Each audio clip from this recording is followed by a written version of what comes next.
स्वागत करता हूं सभी साथियों का एक बार पुनः भारतीय विजन क्लासेस पर।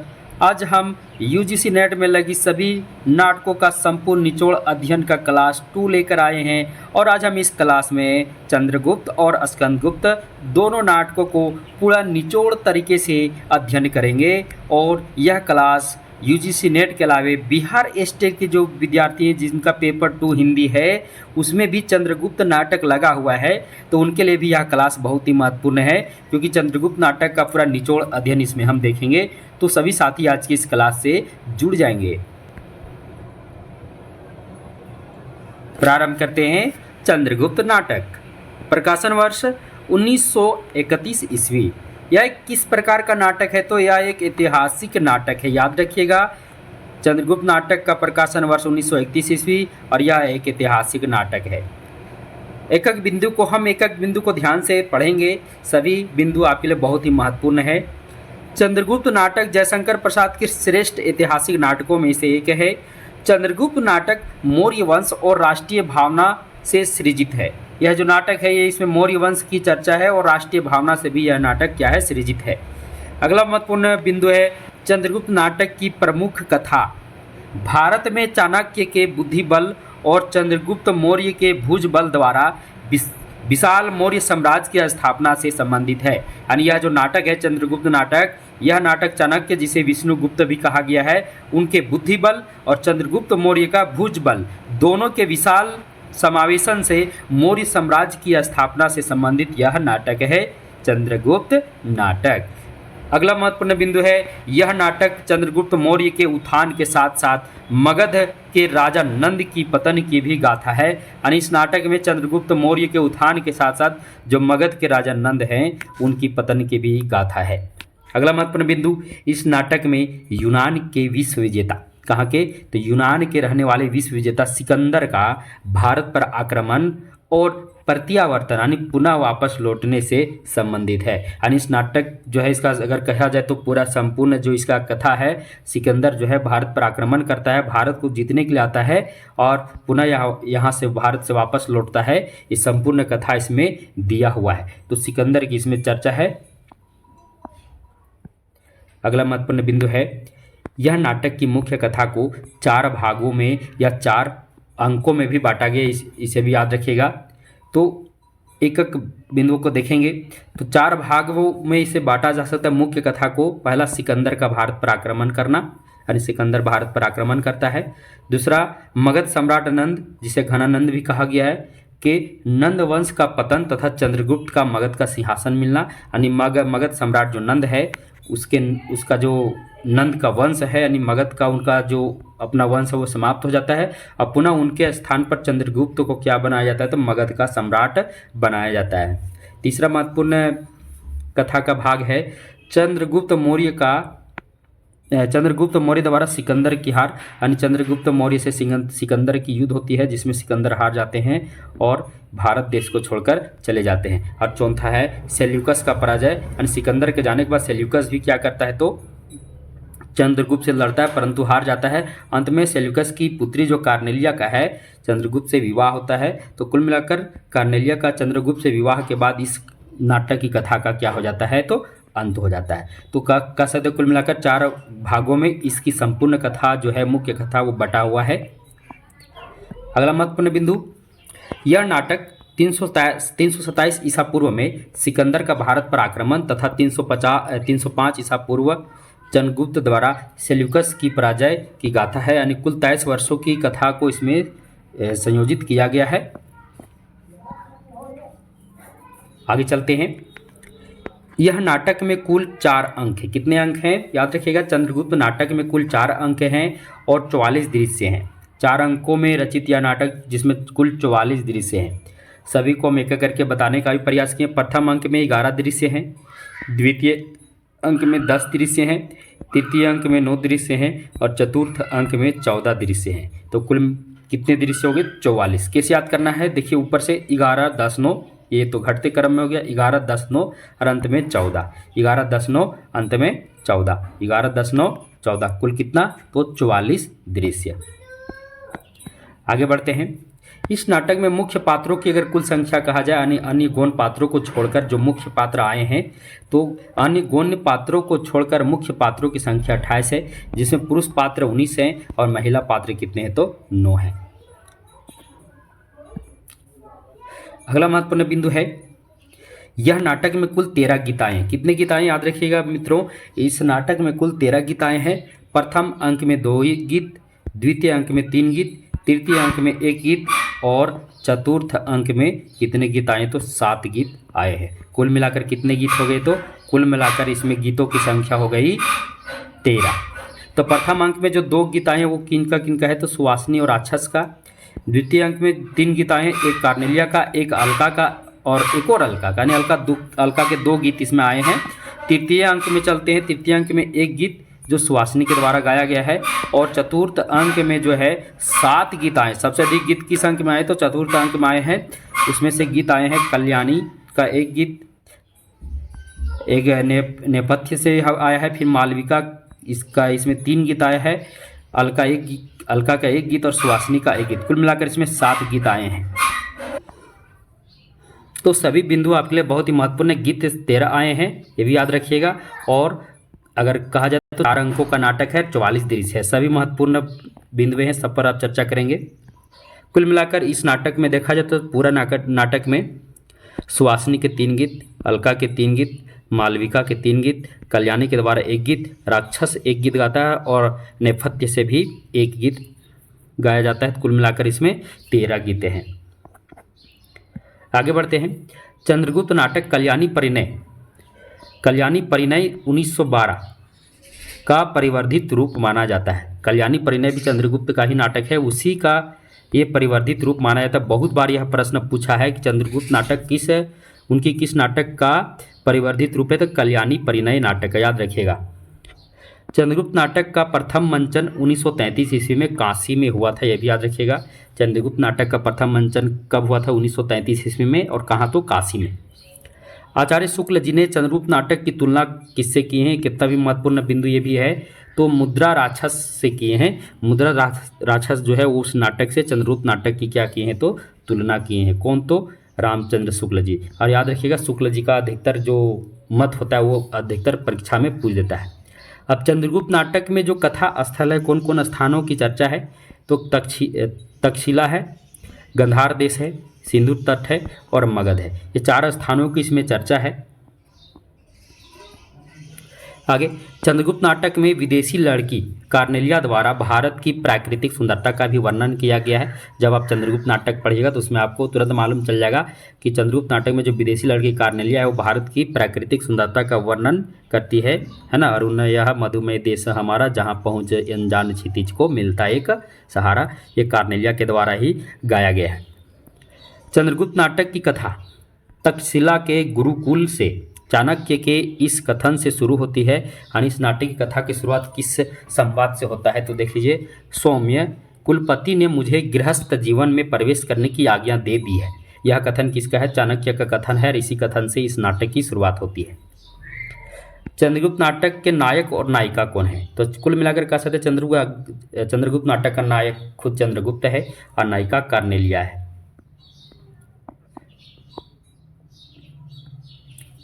इस नाटक में विभिन्न पात्रों द्वारा प्रेम के लिए दिए गए बलिदान और त्याग की कथा का भी वर्णन है। चंद्रगुप्त नाटक के खलनायक सिकंदर है। खलनायक कौन है, सिकंदर है। और इसके अन्य सहयोगी जो खलनायक के रूप में है सेल्यूकस, साइबर्टिस, मेगास्थनीज, क्रीटिज, आम्भिक इत्यादि क्या है, तो सह खलनायक के रूप में आए हैं। आगे चलते हैं। चंद्रगुप्त नाटक की संपूर्ण कथा जो है निम्नलिखित घटना द्वारा संजोया गया है, यानी जितनी भी घटनाएं हैं तो निम्नलिखित घटनाओं द्वारा इसकी कथा संजोया गया है। इसे भी हम देख लेते हैं, बहुत ही महत्वपूर्ण है। तो पहला, चंद्रगुप्त और चाणक्य की आपसी सहयोग से नंदवंश का नाश होता है, पहला हो गया। सिकंदर और पर्वतेश्वर में युद्ध होता है, याद रखिएगा।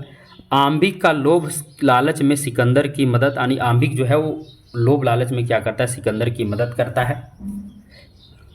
सिकंदर और चंद्रगुप्त की भेंट होती है दंडायन की आश्रम में। सिकंदर चंद्रगुप्त के भुजबल से परिचित होता है, और ये परिचय कौन देता है? तो दंडायन के आश्रम में दंडायन ही देता है। मालव पर सिकंदर का आक्रमण और घायल होना, यानी मालव पर सिकंदर आक्रमण करता है, घायल भी हो जाता है। चंद्रगुप्त का मगध सम्राट बनना, जब नंद वंश का नंद की जब हत्या कर दी जाती है, यानी सक्टार द्वारा जब नंद की हत्या कर दी जाती है, तो मगध का सम्राट, नया सम्राट कौन बनता है? चंद्रगुप्त बनता है। सेल्यूकस और चंद्रगुप्त के युद्ध सेल्यूकस और चंद्रगुप्त में युद्ध, जिसमें सेल्यूकस का पराजय और चंद्रगुप्त से संधि होता है। सेल्यूकस की पुत्री कार्नेलिया से चंद्रगुप्त का विवाह होता है। कुल मिलाकर कह सकते ये मुख्य घटनाएं हैं, है ना। और इन्हीं महत्वपूर्ण घटनाओं से पूरा नाटक क्या है, इधर उधर चला है, संपूर्ण कथा इसी के आगे पीछे दौड़ रही है। अब हम आगे चलते हैं, अन्य महत्वपूर्ण प्रसंगों की भी चर्चा करते हैं। सबसे पहला, सक्टार जो है वो अंधकूप से निकलकर क्या करता है? नंद की हत्या कर देता है। याद रखिएगा, नंद की हत्या किसके द्वारा की होती है? तो सक्टार के द्वारा। कल्याणी द्वारा पर्वतेश्वर की हत्या एवं बाद में चंद्रगुप्त के सामने आत्महत्या, यानी कल्याणी क्या करती है? पर्वतेश्वर की हत्या कर देती है, और बाद में चंद्रगुप्त के सामने क्या करती है? अपनी भी आत्महत्या कर लेती है। अगला, सिंहरण द्वारा मालविका की हत्या होती है। ये भी पता चलता है सिंहरण ने मालविका की हत्या कर दिया। आंबिक का विदेशी शत्रु से मिलना और अंत में अपनी गलती का एहसास होना। चंद्रगुप्त के पिता द्वारा चाणक्य की हत्या करने का प्रयास करना, यानी चंद्रगुप्त के पिता मौर्य सेनापति द्वारा चाणक्य की हत्या करने का प्रयास करना और बाद में अफसोस भी करना। आंबिक सेल्यूकस से वीरतापूर्वक लड़ते हुए, यानी आंबिक अंत में जब उसका हृदय परिवर्तन होता है तो क्या करता है? सेल्यूकस से वीरतापूर्वक लड़ते हुए वीर गति को क्या करता है? तो प्राप्त करता है, यानी मृत्यु को प्राप्त करता है। तो ये अन्य प्रसंग, अन्य घटनाएं जो है इस नाटक में आए हैं। इसे महत्वपूर्ण है तो नंद की हत्या सक्टार के द्वारा, पर्वतेश्वर की हत्या कल्याणी के द्वारा, ये बहुत ही महत्वपूर्ण, इसे आप याद रखिएगा। और आंबिक की हत्या किसके द्वारा? तो सेल्यूकस के द्वारा कर सकते हैं, क्योंकि सेल्यूकस के ही से ही युद्ध करते हुए घायल होकर वो क्या होता है? वीरगति को प्राप्त करता है। अब हम चलते हैं, ये तो हो गए इस नाटक के महत्वपूर्ण जो तथ्य थे। अब हम पात्र योजना की ओर चलते हैं, यानी पात्र परिचय की ओर चलते हैं। तो पात्र योजना में चलते सबसे पहले चंद्रगुप्त को देखते हैं। चंद्रगुप्त कौन है? तो मौर्य सम्राट, यानी नंद के मृत्यु के बाद मगध का सम्राट, यानी मौर्य सम्राट है, नंद के मृत्यु के बाद मगध का सम्राट बनता है। वीर है, साहसी है, निर्भीक है, संवेदनशील है, आदर्श प्रेमी भी है। तक्षशिला के गुरुकुल से स्नातक की उपाधि प्राप्त करता है। चाणक्य को अपना राजनीतिक गुरु मानता है, यानी चाणक्य कौन है? तो चंद्रगुप्त के राजनीतिक गुरु हैं, यानी गुरु हैं। चाणक्य के परामर्श पर हमेशा चलता है। चंद्रगुप्त नाटक का क्या है? तो नायक है। चीते से कल्याणी की रक्षा करता है। जितने महत्वपूर्ण बिंदु है तो याद रखिएगा, चंद्रगुप्त नाटक में कल्याणी की रक्षा चीते से कौन करता है? तो चंद्रगुप्त ही करता है, ये भी याद रखिएगा। आगे, फिलिप्स से कार्नेलिया को बचाता है। कारागृह से चाणक्य को मुक्त कराता है, यानी किसके कारागृह से? नंद के कारागृह में जब नंद क्या करता है? चाणक्य को अपने बंदी गृह में बंद कर देता है, तो वहाँ से चाणक्य को क्या करता है? मुक्त कराता है। युद्ध में बहादुरी से लड़ते हुए सिकंदर और सेल्यूकस दोनों को पराजित करता है, और नाटक के अंत में कार्नेलिया से क्या करता है? तो विवाह करता है। इनके महत्वपूर्ण बिंदु इनसे जुड़े हुए। अब चलते हैं, चंद्रगुप्त का शासनकाल 24 वर्षों तक रहा। चंद्रगुप्त का मालविका कल्याणी से प्रेम प्रसंग भी चलता है, यानी इस नाटक में चंद्रगुप्त का मालविका से भी और कल्याणी से दोनों से प्रेम प्रसंग चलता है, लेकिन विवाह किससे होता है? तो कार्नेलिया से होता है।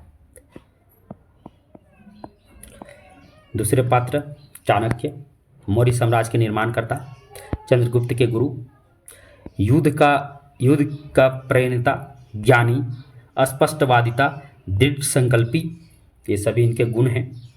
राजनीति में कुशल, स्वाभिमानी, राष्ट्रप्रेमी, आर्यावर्त की रक्षा की चिंता करने वाला, यानी इनको अपने देश भारत की रक्षा की चिंता है। नंद और पर्वतेश्वर द्वारा अपमानित किया जाता है इनको। नंद द्वारा बंदी बनाया जाता है तथा नंद वंश को नाश करने का संकल्प लेता है, अर्थात ये जब इनको नंद द्वारा बंदी बनाया जाता है तो ये क्या करते हैं? नंद वंश का नाश करने का संकल्प भी लेते हैं और पूरा भी कर लेते हैं।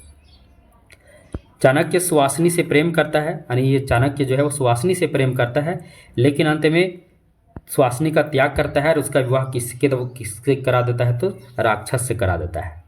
चाणक्य की इच्छा से ही चंद्रगुप्त का विवाह कार्नेलिया से होता है। और चंद्रगुप्त का विवाह जो अंत में कार्नेलिया से होता है, किसकी इच्छा से? तो चाणक्य की ही इच्छा से, क्योंकि चाणक्य क्या है तो चंद्रगुप्त के गुरु हैं और चंद्रगुप्त जो है चाणक्य के परामर्श पर ही चलते हैं। तो उन्हीं की इच्छा से क्या होता है तो चंद्रगुप्त कार्नेलिया से विवाह करता है।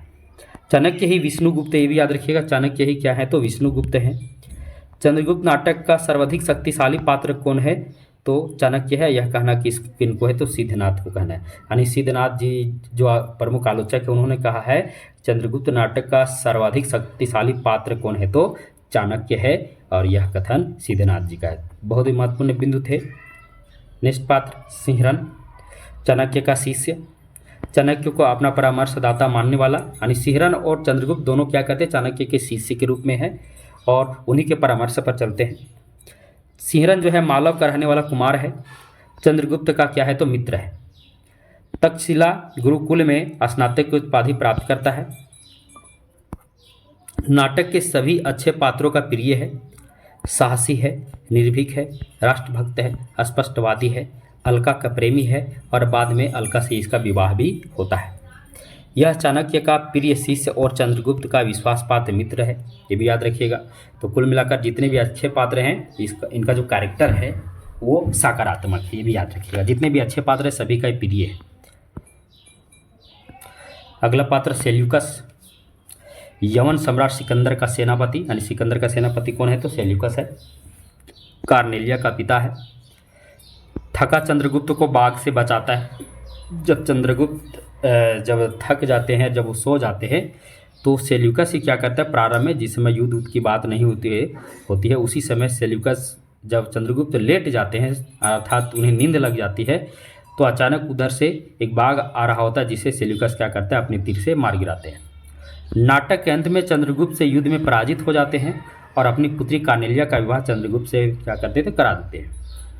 सेल्यूकस एक विदेशी आक्रमणकारी के साथ साथ आदर्श पिता के रूप में भी चित्रित हुआ, ये भी याद रखिएगा।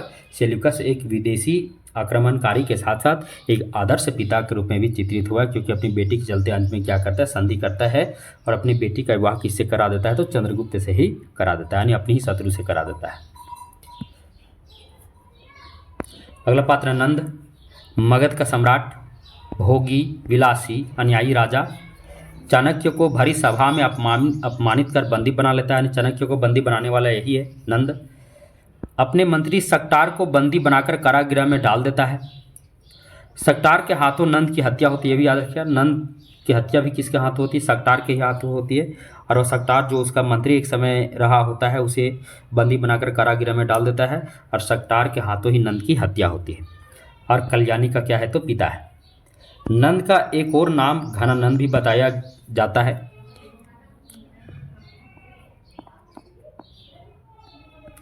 अगला पात्र आंभिक, तक्षशिला का राजकुमार, गंधार राजा का पुत्र, अलका का भाई तथा अलका से ईर्ष्या भाव रखने वाला, याद रखिएगा। धन के लोभ से यवन सम्राट सिकंदर से मिल जाता है। लालची है, अन्यायी है, दुराचारी है, राष्ट्रद्रोहियों के साथ मिल जाने वाला चरित्र है। नाटक के अंत में इसका हृदय परिवर्तन होता है, ये भी याद रखिएगा। यह बहन अलका को बंदी बनाता है, पिता के भांति ये भी अन्यायी पात्र है, यानी अलका को बंदी भी बना देता है। कुल मिलाकर अंत में इसका जब हृदय परिवर्तन होता है तो यह क्या करता है, हृदय परिवर्तन होने के बाद यह सेल्यूकस के साथ युद्ध करते हुए वीर गति को प्राप्त होता है, जिसकी चर्चा ऊपर कर चुके हैं।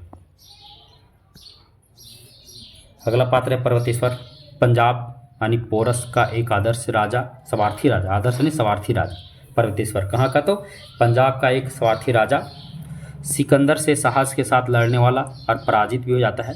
जब वो पराजित होता है तो सिकंदर उससे खुश होता है, सिकंदर उससे मैत्री कर लेता है, मित्रता कर लेता है। नंद से अपमानित होने वाला भी पात्र, नंद भी इसे अपमानित करता है। कल्याणी से प्रेम करता है तथा कल्याणी द्वारा इसकी हत्या होती है। यह कल्याणी से प्रेम करता है परंतु कल्याणी द्वारा ही इसकी हत्या होती है। कल्याणी को विरसल कन्या भी यही कहता है। कल्याणी को विरसल कन्या कहने का जो कहा गया है वो किसके द्वारा तो पर्वतेश्वर द्वारा ही कहा गया है। अगला पात्र है राक्षस, मगध का अमात्य, चाणक्य की कृपा से, किसकी कृपा से तो चाणक्य की कृपा से मगध का अमात्य बनता है। कला में कुशल है, नंद वंश का कल्याण चाहने वाला, सुहासिनी का प्रेमी और चाणक्य की इच्छा से अंत में सुहासिनी से विवाह भी करता है। अगला पात्र वररुचि, मगध का अमात्य, अन्य नाम इसका है कात्यायन। अगला पात्र है सक्टार, मगध का मंत्री, राजा द्वारा इनको बंदी बनाया जाता है, लेकिन नंद की हत्या अंत में कर देता है। और किसके सहयोग से? तो चाणक्य के सहयोग से, क्योंकि चाणक्य भी नंद वंश का नाश करना चाहता है, क्योंकि नंद द्वारा चाणक्य को भरी सभा में अपमानित किया जाता है, जिसके कारण चाणक्य की सहयोग से ये क्या करता है? तो नंद की हत्या करता है, और चाणक्य भी यही चाहते हैं। अगला पात्र है ग्रीक सिकंदर, जो ग्रीक विजेता है, यवन सम्राट है, भारत पर आक्रमण करने वाला पात्र है और नाटक का खलनायक पात्र है। अगला पात्र फिलिप्स, सिकंदर का क्षत्रप है, यानी एक प्रकार का मंत्री ही कहा जा सकते हैं। मौर्य सेनापति चंद्रगुप्त के पिता हैं, चाणक्य की हत्या करना चाहते हैं, परंतु इन्हें बाद में अफसोस होता है। एनिसा क्रिटिज सिकंदर का सहचर है। गंधार नरेश अंबिक के पिता है और अलका के पिता है। अंबिक और अलका के पिता कौन है? तो गंधार नरेश, यानी गंधार राजा। अगला दंडायायन, एक तपस्वी, इन्हीं के आश्रम में पहली बार, यानी एक तपस्वी है दंडायायन, और इन्हीं के आश्रम में पहली बार चाणक्य चंद्रगुप्त का मिलन सिकंदर से होता है, और वहीं पर दंडायायन ही चाणक्य का परिचय सिकंदर को देता है। यही है आर्यावर्त के भावी सम्राट। अन्य पात्र में देवल, नागदत्त, गणमुख्य, मालवराज के पदाधिकारी हैं। साइबर टीएस, मेगा स्नेच, ये सब यवन के दूत हैं, यानी यवन जो कुल मिलाकर सिकंदर के सेना में रहने वाले हैं। ये सभी महत्वपूर्ण पुरुष पात्र थे। अब स्त्री पात्रों में चलते हैं, तो सबसे पहले अलका, तक्षशिला की राजकुमारी, गंधार नरेश की पुत्री, आम्बिक की बहन। एक बिंदु महत्वपूर्ण है, तक्षशिला की राजकुमारी है, गंधार नरेश की पुत्री है, आम्बिक की बहन है। राष्ट्रवादी, साहसी, सिहरन की प्रेमिका है, और सिहरन की क्या है? तो प्रेमिका है। लोग अलका को माता कहते हैं। अपने घर परिवार से ज़्यादा राष्ट्र को महत्व देने वाली है, यानी अलका जो है अपने घर परिवार से ज़्यादा महत्व किसे देती है? तो राष्ट्र को देती है। नेक्स्ट पात्र कार्नेलिया, चंद्रगुप्त नाटक की नायिका, चंद्रगुप्त की प्रेमिका, और नाटक के अंत में चंद्रगुप्त से विवाह भी होता है। सेल्यूकस की पुत्री है, भारत की सौंदर्य भूमि से प्रेम करने वाली, और भारत को अपना राष्ट्र मानने वाली, और भारत की प्राकृतिक सुंदरता की, भारत की जो सुंदरता है उसका भी गुणगान करने वाली। अगला पात्र सुहासिनी, मगध के मंत्री सक्टार की कन्या है, मगध राज्य की नर्तकी बन चुकी है, राक्षस की प्रेमिका और पत्नी बनती है। एक अनाथ वेश्या अभिनेत्री, जो नंद के सभा में विलास कानन में रहकर भी अपने स्त्रीत्व की सौदा नहीं किया। कुल मिलाकर वे नंद की विलास कानन में रहती है, नाचती है, परंतु कभी भी अपने स्त्रीत्व का सौदा नहीं किया। अगला पात्र कल्याणी, मगध की राजकुमारी, नंद की पुत्री। कल्याणी कौन है? तो मगध की राजकुमारी है, नंद की पुत्री है। पर्वतेश्वर इसे विरसल कन्या कहता है, और कल्याणी भी चंद्रगुप्त की प्रेमिका अर्थात चंद्रगुप्त से प्रेम करती है। पर्वतेश्वर की हत्या करने वाली है। पर्वतेश्वर की हत्या कौन करती? कल्याणी ही करती है, और अंत में आत्महत्या भी कर लेती है। मालविका, सिंधु देश की कन्या, राष्ट्र प्रेमी, देश सेवा की संकल्प लेती है, यानी ये भी सकारात्मक पात्र के रूप में। मौर्य पत्नी कौन है? तो चंद्रगुप्त की माता है।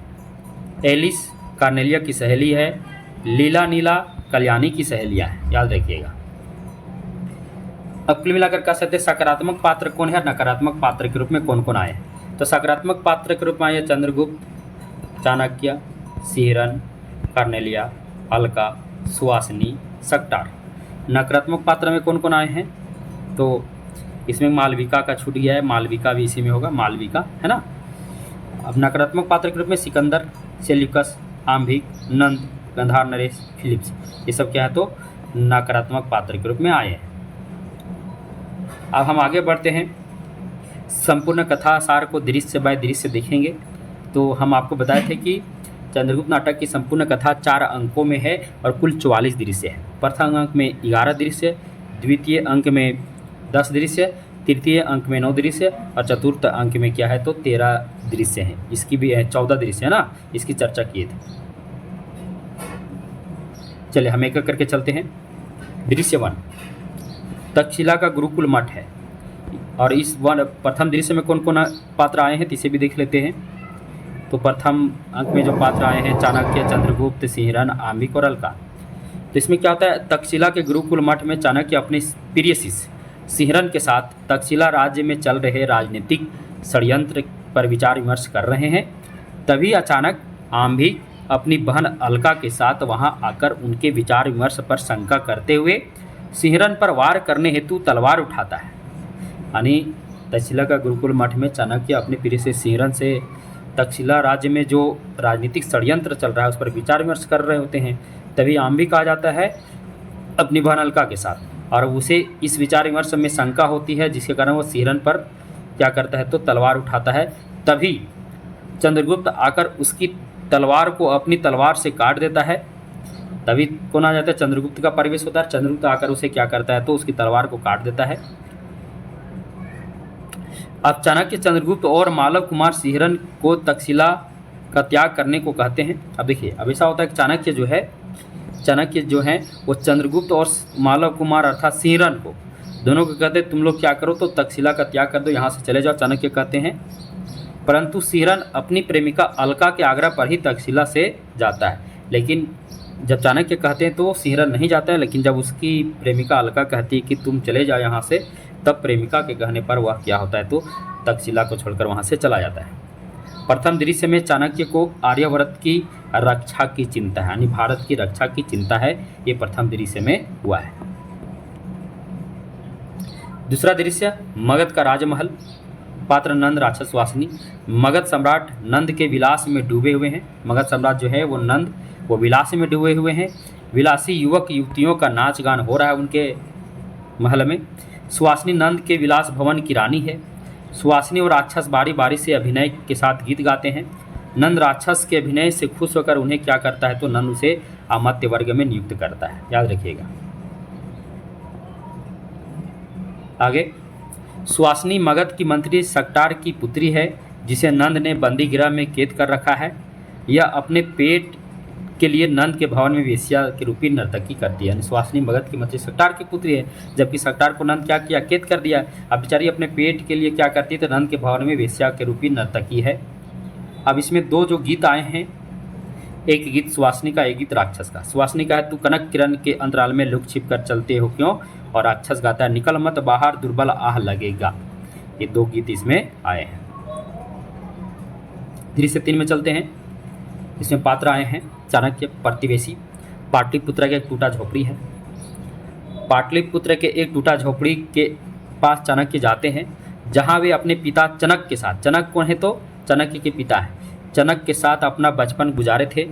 एक प्रतिवेशी द्वारा उनको यह जानकारी मिलती है कि क्या क्या जानकारी मिलती, पहला, अपने मंत्री सक्टार को बंदी गृह में बंद करने के विरोध में राजा नंद ने ब्राह्मण चनक को राज्य से निकाल दिया। पहला चीज़ बताते हैं, उनको मालूम होता है उनके पिता को राजा नंद ने बंद क्या किया था तो इस राज्य से निकाल दिया। दूसरा क्या पता चलता है, दूसरा पता चलता है उनको सक्टार की पुत्री सुवासिनी पेट की चिंता के कारण मगध के राजमहल में राजनर्तकी हो गई, ये भी बात से पता चलता है उसी प्रतिवेशी द्वारा। चाणक्य प्रतिवेशी की बातें सुनकर नंद वंश का नाश करने का संकल्प लेते हुए भग्न झोपड़ी, जो टूटा झोपड़ी है, उसका खंभा खींचकर गिराते हुए वहाँ से क्या होते हैं तो चले जाते हैं। और ये भग्न कुटीर किनका है तो ये पाटलिपुत्र का जो टूटा झोपड़ी भग्न कुटीर है। एक समय था कि वहीं पर चाणक्य अपने पिता के साथ वहीं पर रहते थे। तो पाटलिपुत्र का जो भग्न कुटीर है, टूटा फूटा कुटीर है, घर है, वो चाणक्य का बचपन का घर है, याद रखिएगा। दृश्य 4 सरस्वती मंदिर का उपवन पथ। पात्र इसमें राक्षस, सुवासिनी, चाणक्य, कल्याणी, चंद्रगुप्त, लीला, नीला, 2 ब्रह्मचारी और चीता, ये सभी इसी में आए हैं। चाणक्य द्वारा सुवासिनी को वेश्या कहे जाने पर वह चाणक्य के प्रति आक्रोश प्रकट करती है, यानी चाणक्य सुवासिनी को वेश्या कहते हैं, जिसके कारण सुवासिनी चाणक्य के प्रति आक्रोश प्रकट करती है। वह राक्षस को चाणक्य के व्यंग्य बातों के बदले बदला लेने को भी कहती है। राक्षस सुवासिनी को प्राप्त करने हेतु उसकी हर बात स्वीकार करते हुए बौद्ध धर्म अपना लेता है। दोनों के जाने के बाद, यानी सुवासिनी और राक्षस के जाने के बाद, मगध की राजकुमारी कल्याणी अपनी दो सहेलियों लीला और नीला के साथ सरस्वती मंदिर के पास टहलने आती है, जहां उन्हें दो ब्रह्मचारियों द्वारा नंद की दुराचार का पता चलता है, अर्थात उनके पिताजी के दुराचार का पता चलता है, जिसे उसकी पुत्री कल्याणी को पिता नंद के प्रति बहुत ही क्षोभ होता है, बहुत ही गुस्सा आता है। अचानक सरस्वती मंदिर के पथ में नंद की अहेरी चिता आ जाता है, जिसे चंद्रगुप्त मारकर कल्याणी की क्या करता है, तो रक्षा करता है। अब यहाँ महत्वपूर्ण बिंदु है, चंद्रगुप्त और कल्याणी एक दूसरे को परिचय प्राप्त करते हैं। कल्याणी के मन में चंद्रगुप्त के प्रति प्रेम क्या होता है, तो उमड़ता है, ये भी याद रखिएगा। दृश्य 5, नंद की राजसभा। तक्षशिला के गुरुकुल मठ से स्नातक की शिक्षा ग्रहण कर मगध के कई स्नातकों के साथ चंद्रगुप्त नंद के राजमहल में प्रवेश करता है। नंद वर रुचि से क्या कहता है, सभी स्नातकों की परीक्षा लेने को कहता है। नंद कहता है वर रुचि से कि सभी स्नातकों की परीक्षा लो, परंतु वर रुचि परीक्षा लेने से इनकार कर देता है। क्यों कर देता है? क्योंकि वर रुचि भी एक समय था कि तक्षशिला के आश्रम में ही पढ़ाई किया था, तो वह अब उस तक्षशिला के आश्रम को अपमानित करना नहीं चाहता था। इसीलिए चाणक्य नंद को सिकंदर और पर्वतेश्वर के युद्ध में पर्वतेश्वर की मदद करने को कहता है। अब चाणक्य जो है वो नंद को कहते हैं कि सिकंदर और पर्वतेश्वर में जो युद्ध हो रहा है उसमें तुम पर्वतेश्वर की मदद करो, परंतु नंद द्वारा वह अपमानित होता है, परंतु नंद उसे क्या करता है, अपमानित कर देता है, और नंद चाणक्य को बंदी भी बना लेता है। कल्याणी युद्ध में पर्वतेश्वर की मदद कर उसे नीचा दिखाना चाहती है, क्योंकि पर्वतेश्वर कल्याणी को विरसल कन्या यानी पापी की पुत्री कहा था। कौन? तो पर्वतेश्वर। इसीलिए वह चाहती है कि पर्वतेश्वर को पिताजी मदद करें ताकि उसे नीचा दिखाना है।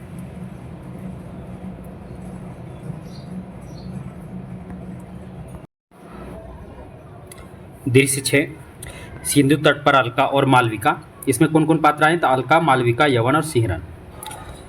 शत्रु सहायता के लिए सिंधु तट पर बन रहे सेतु का मानचित्र सिहरन को देने हेतु अलका मालविका से मंगवाती है। यानी अलका क्या करती है? मालविका से मानचित्र बनवाती है, जो सिंधु तट पर बन रहे जो पुल है शत्रु सहायता के लिए, है ना, आंभिक के मतलब माध्यम से सिंधु तट पर जो पुल बन रहा है शत्रु सहायता के लिए, यानी यवनों की सहायता के लिए, तो उसी का मानचित्र सिहरन को देने के लिए अलका क्या करती है, तो मालविका से मंगवाती है।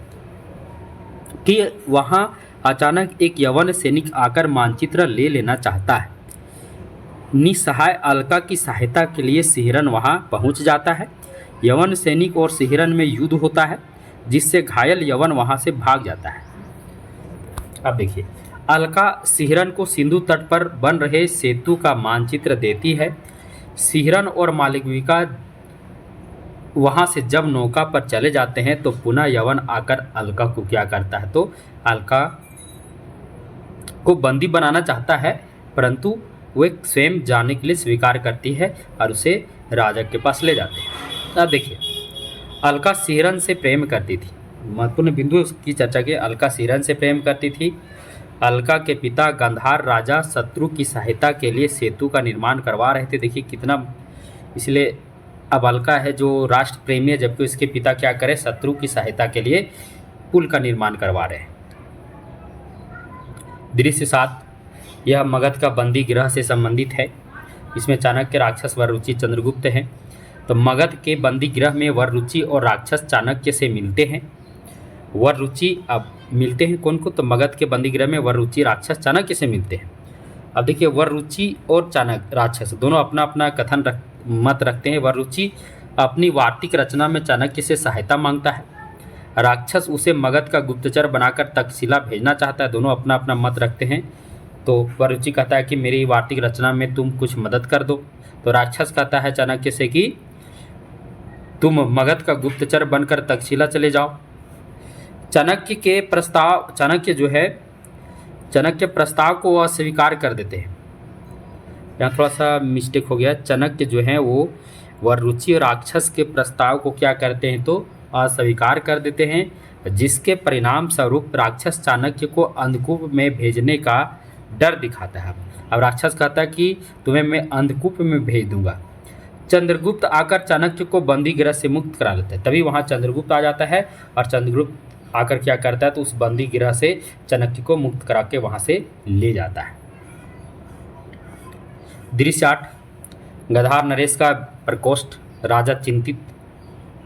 यवन सैनिक अलका को जो पकड़ लिए थे, आपको पता है दृश्य 6 में, तो यवन सैनिक अलका को लेकर गंधार नरेश के पास आते हैं। तब उन्हें मालूम चलता है कि अलका कौन है, तो गंधार नरेश की ही पुत्री है। ये उनको पता नहीं था यवनों को। यवन अलका को मानचित्र न देने के कारण दोषी ठहराता है, जिसे राजा का पुत्र आम्बिक भी समर्थन करता है। गंधार नरेश अपना राजपाट आम्बिक को सौंपकर अलका की खोज में निकल पड़ते हैं। क्यों निकल पड़ते? क्योंकि अलका गंधार देश छोड़कर जंगलों में चली जाती है। ये सब इसी में हुआ है, यानी पिता पुत्र और पुत्री में आपसी बहस होता है। पुत्री जो है वो राष्ट्र प्रेमी है, राष्ट्र के लिए सब कुछ करना चाहती है, जबकि गंधार नरेश और पिता का जो मत है लगभग एक है।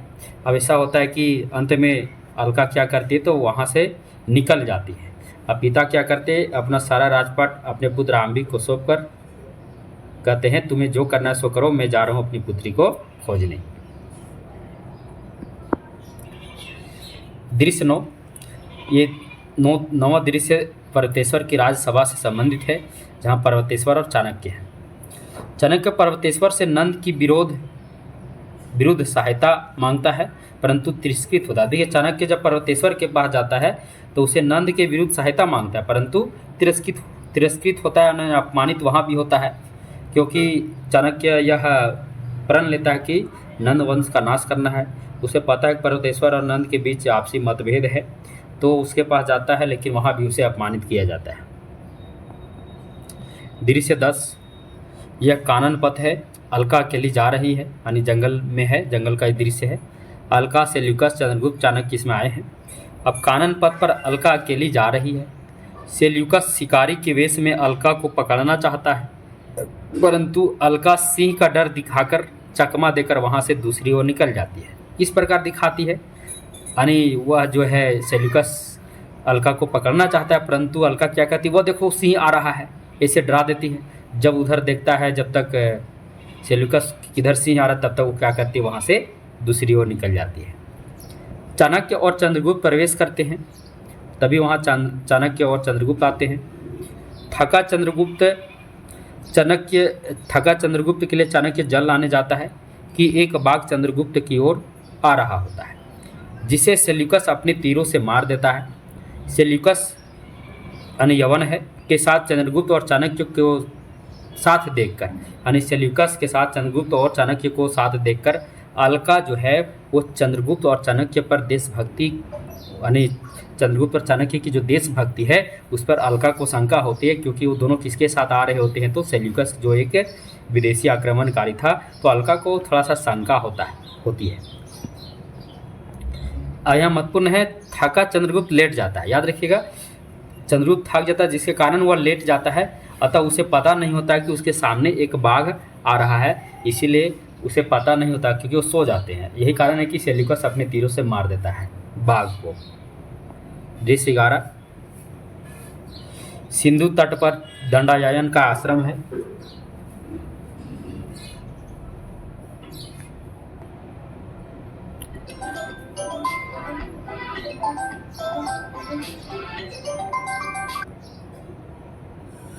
दंडायन के आश्रम में एक ओर से अलका तो दूसरी ओर से चाणक्य और चंद्रगुप्त प्रवेश करते हैं।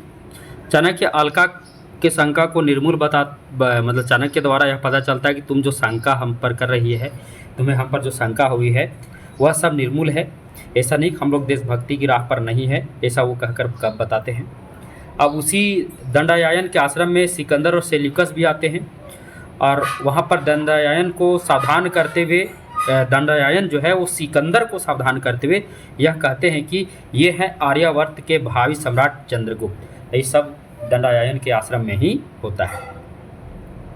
अब चलते हैं दूसरे अंक की ओर। द्वितीय अंक दृश्य 1। इसमें कितने दृश्य हैं, तो 10 दृश्य, याद रखिएगा। प्रथम अंक में 11 दृश्य, द्वितीय अंक में 10 दृश्य। तो दृश्य 1 देखते हैं। सिंधु तट पर ग्रीक शिविर है। कार्नेलिया, चंद्रगुप्त, आम्बिक, सिकंदर, सेल्यूकस, एनाक्रेटिज। याद रखिएगा, जो कार्नेलिया जो गीत गाई है वो याद रखना। द्वितीय अंक का प्रथम दृश्य में अरुण यह मधुमेह देश हमारा, जहाँ पहुँच अनजान क्षितिज को मिलता है सहारा, यह गीत गाई है। कार्नेलिया भारत की देश की प्राकृतिक सुंदरता का गुणगान करती है, जो गीत हम गाएं उसी गीत से। फिलिप्स कार्नेलिया से प्रेम निवेदन करता है, परंतु कार्नेलिया ठुकरा देती है। फिलिप्स कार्नेलिया का हाथ पकड़कर जबरदस्ती करता है, लेकिन चंद्रगुप्त आकर फिलिप्स से कार्नेलिया की रक्षा करता है। ग्रीक शिविर में सैनिकों के साथ सिकंदर दंडायन की भविष्यवाणी से उत्पन्न आशंका को लेकर चिंतित होता है। यानी दंडायन जो कहा था ग्रीक शिविर में कि मतलब जो दंडायन का आश्रम था वहाँ पर कहा था कि यही भावी सम्राट हैं चंद्रगुप्त, तो इस बात को लेकर वो बहुत ही चिंतित होता है। आम्बिक, फिलिप्स, एनाक्रेटिज चंद्रगुप्त को बंदी बनाना चाहते हैं। चंद्रगुप्त तीनों को घायल कर वहाँ से निकल जाता है। सेल्यूकस भी चंद्रगुप्त को आर्यावर्त का भावी श्री सूचक मानता है, जिसके कारण सिकंदर जो है वो चिंतित हो जाता है। अब इसमें जो गीत आया है वो गीत आया है अरुण यह मधुमय देश हमारा, जहाँ पहुँच अनजान क्षितिज को मिलता एक सहारा। ये कार्नेलिया द्वारा प्रथम अंक के प्रथम दृश्य में यह गीत गाया गया है। दृश्य 2, यह झेलम नदी का वन भाग है, यानी झेलम नदी के किनारे का भाग है, वन भाग यानी जंगल। चाणक्य, चंद्रगुप्त और अलका। चाणक्य, चंद्रगुप्त और अलका आर्यावर्त में आ गए यवनों के कारण चिंता में डूबे हुए हैं। सिहरन जो है गंधार नरेश को लेकर वहां आता है, जिसे पिता पुत्री का मिलन होता है। क्योंकि आपको पता होगा कि गंधार नरेश की जो पुत्री अलका है वहां से क्या होती है, तो अपने देश को छोड़कर जंगलों में चले जाती है। लेकिन सिहरन गंधार नरेश को लेकर वहां आता है, जिससे पिता पुत्री का क्या होता है, तो मिलन होता है। अलका और गंधार राजा का मिलन होता है। चाणक्य सिहरन और अलका को नट नटी और चंद्रगुप्त को सपेरा का वेश बनाकर परतेश्वर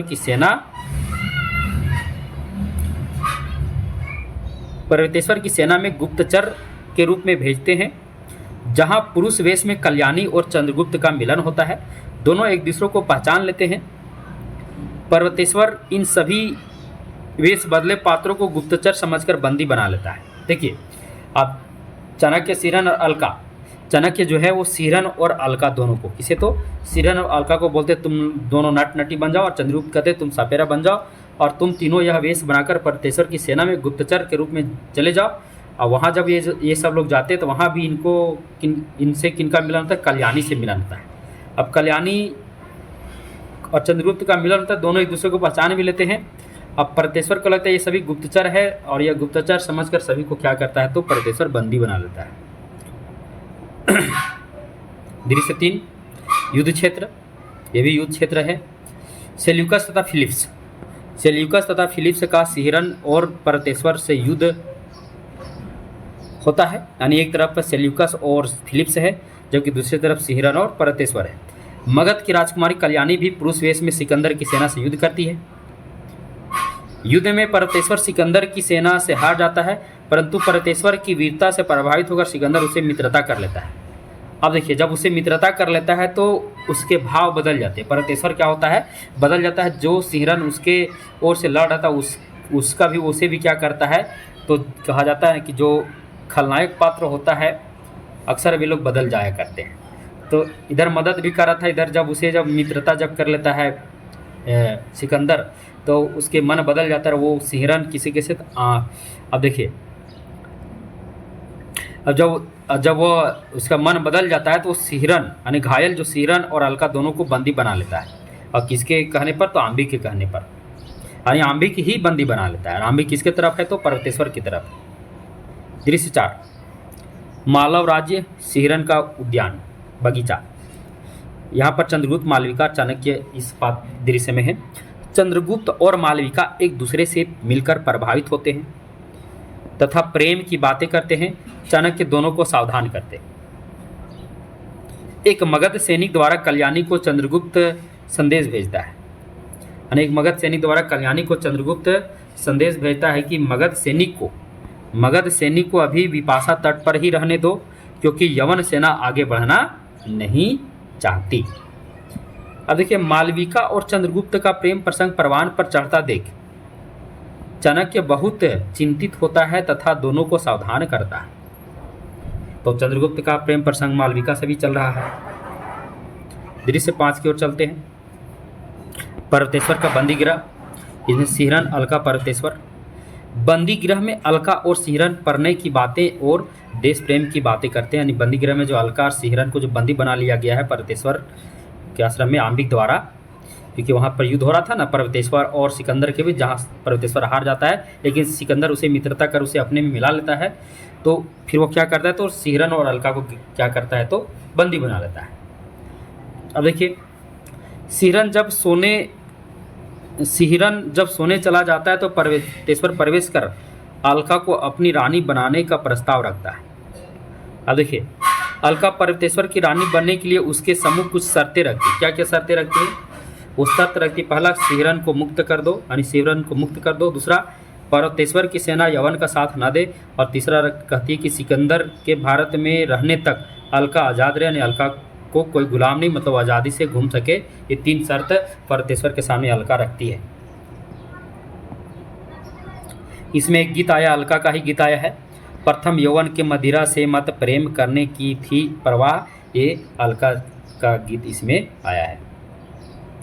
दृश्य 6, मालव का स्कंधावार, इसमें चाणक्य, चंद्रगुप्त, सिहरन इस दृश्य में आए हैं। मालवों के स्कंधावार में यवन से युद्ध के लिए मालव और क्षुद्रकों के बीच संधि होती है।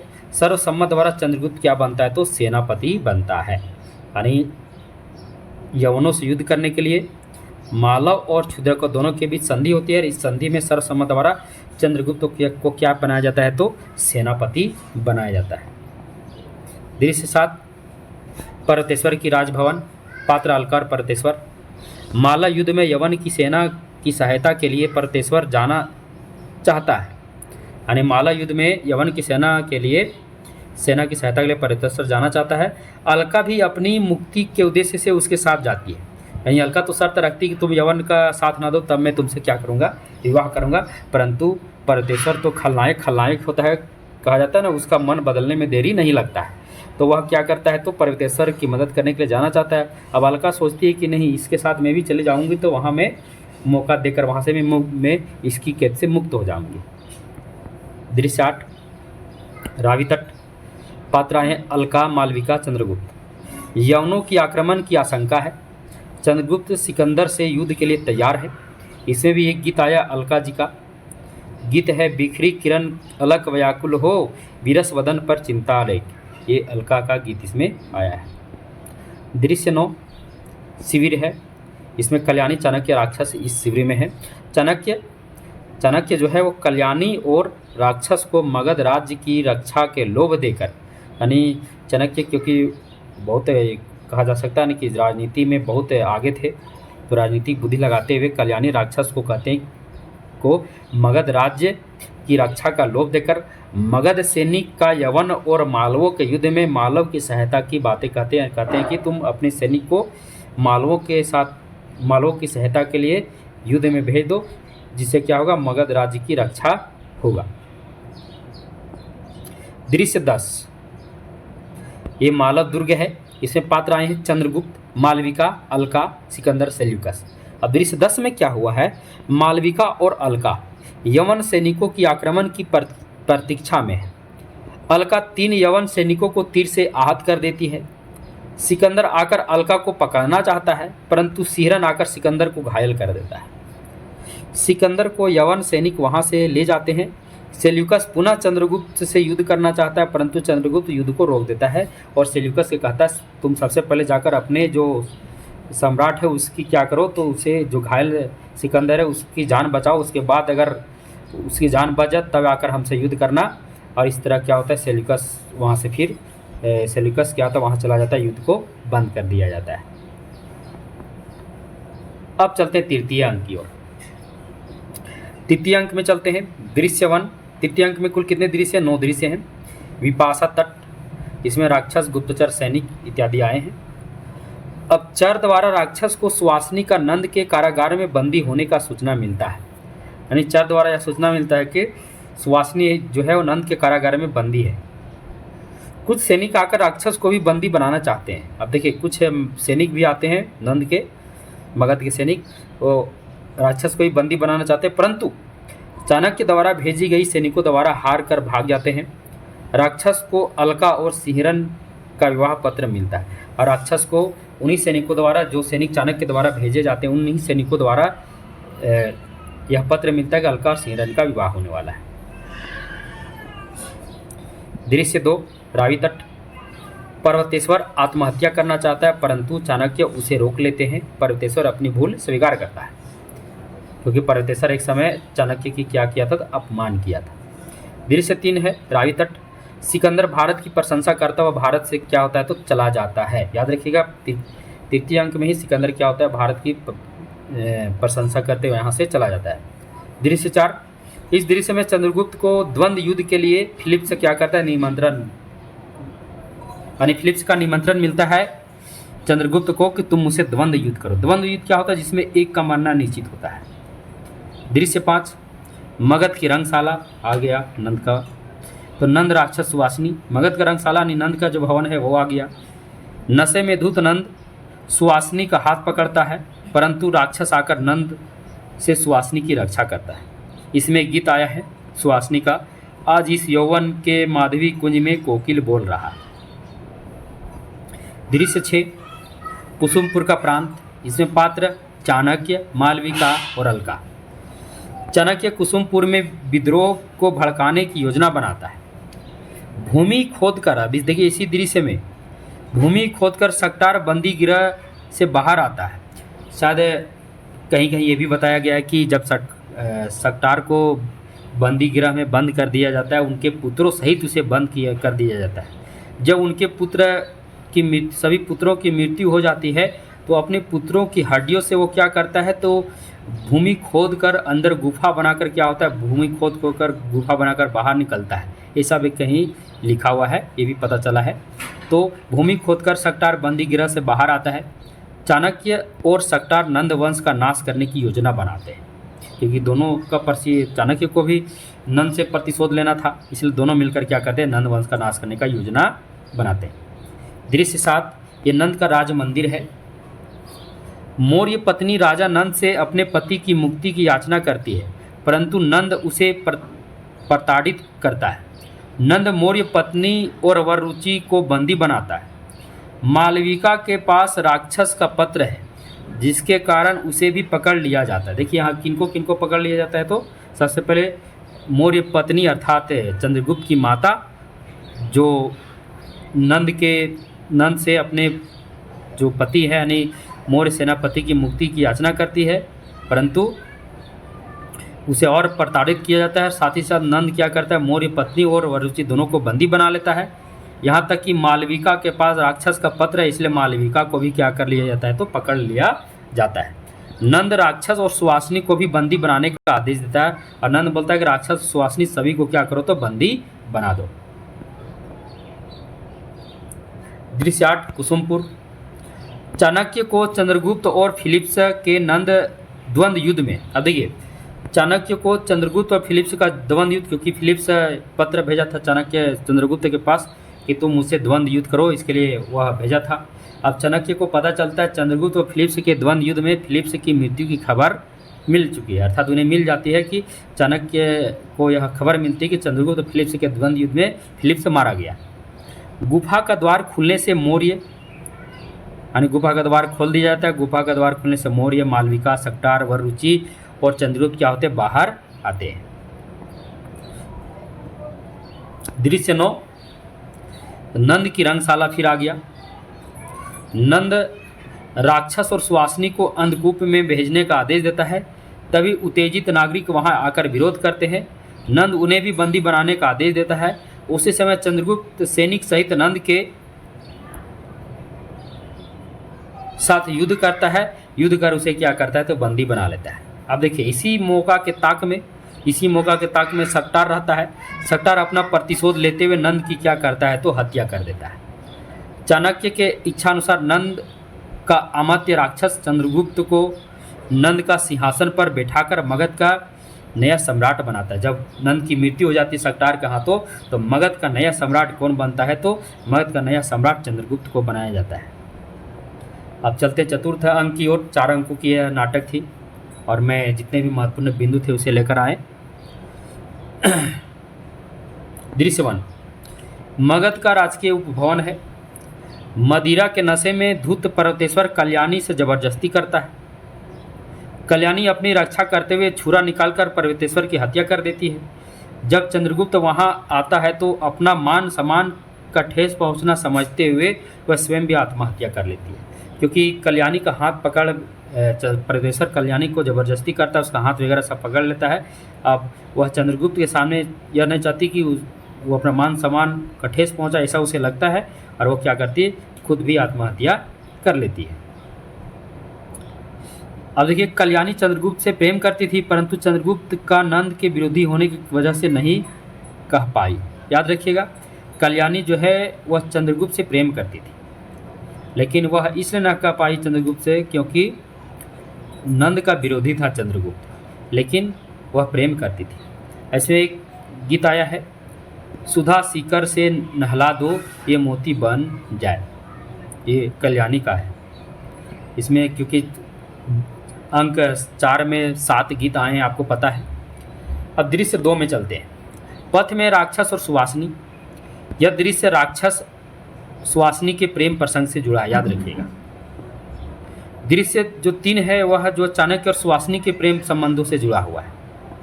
दृश्य 4 प्रकोष्ठ में चंद्रगुप्त का प्रवेश होता है। यह दृश्य चंद्रगुप्त और मालविका के प्रणय संबंधों से जुड़ा हुआ है।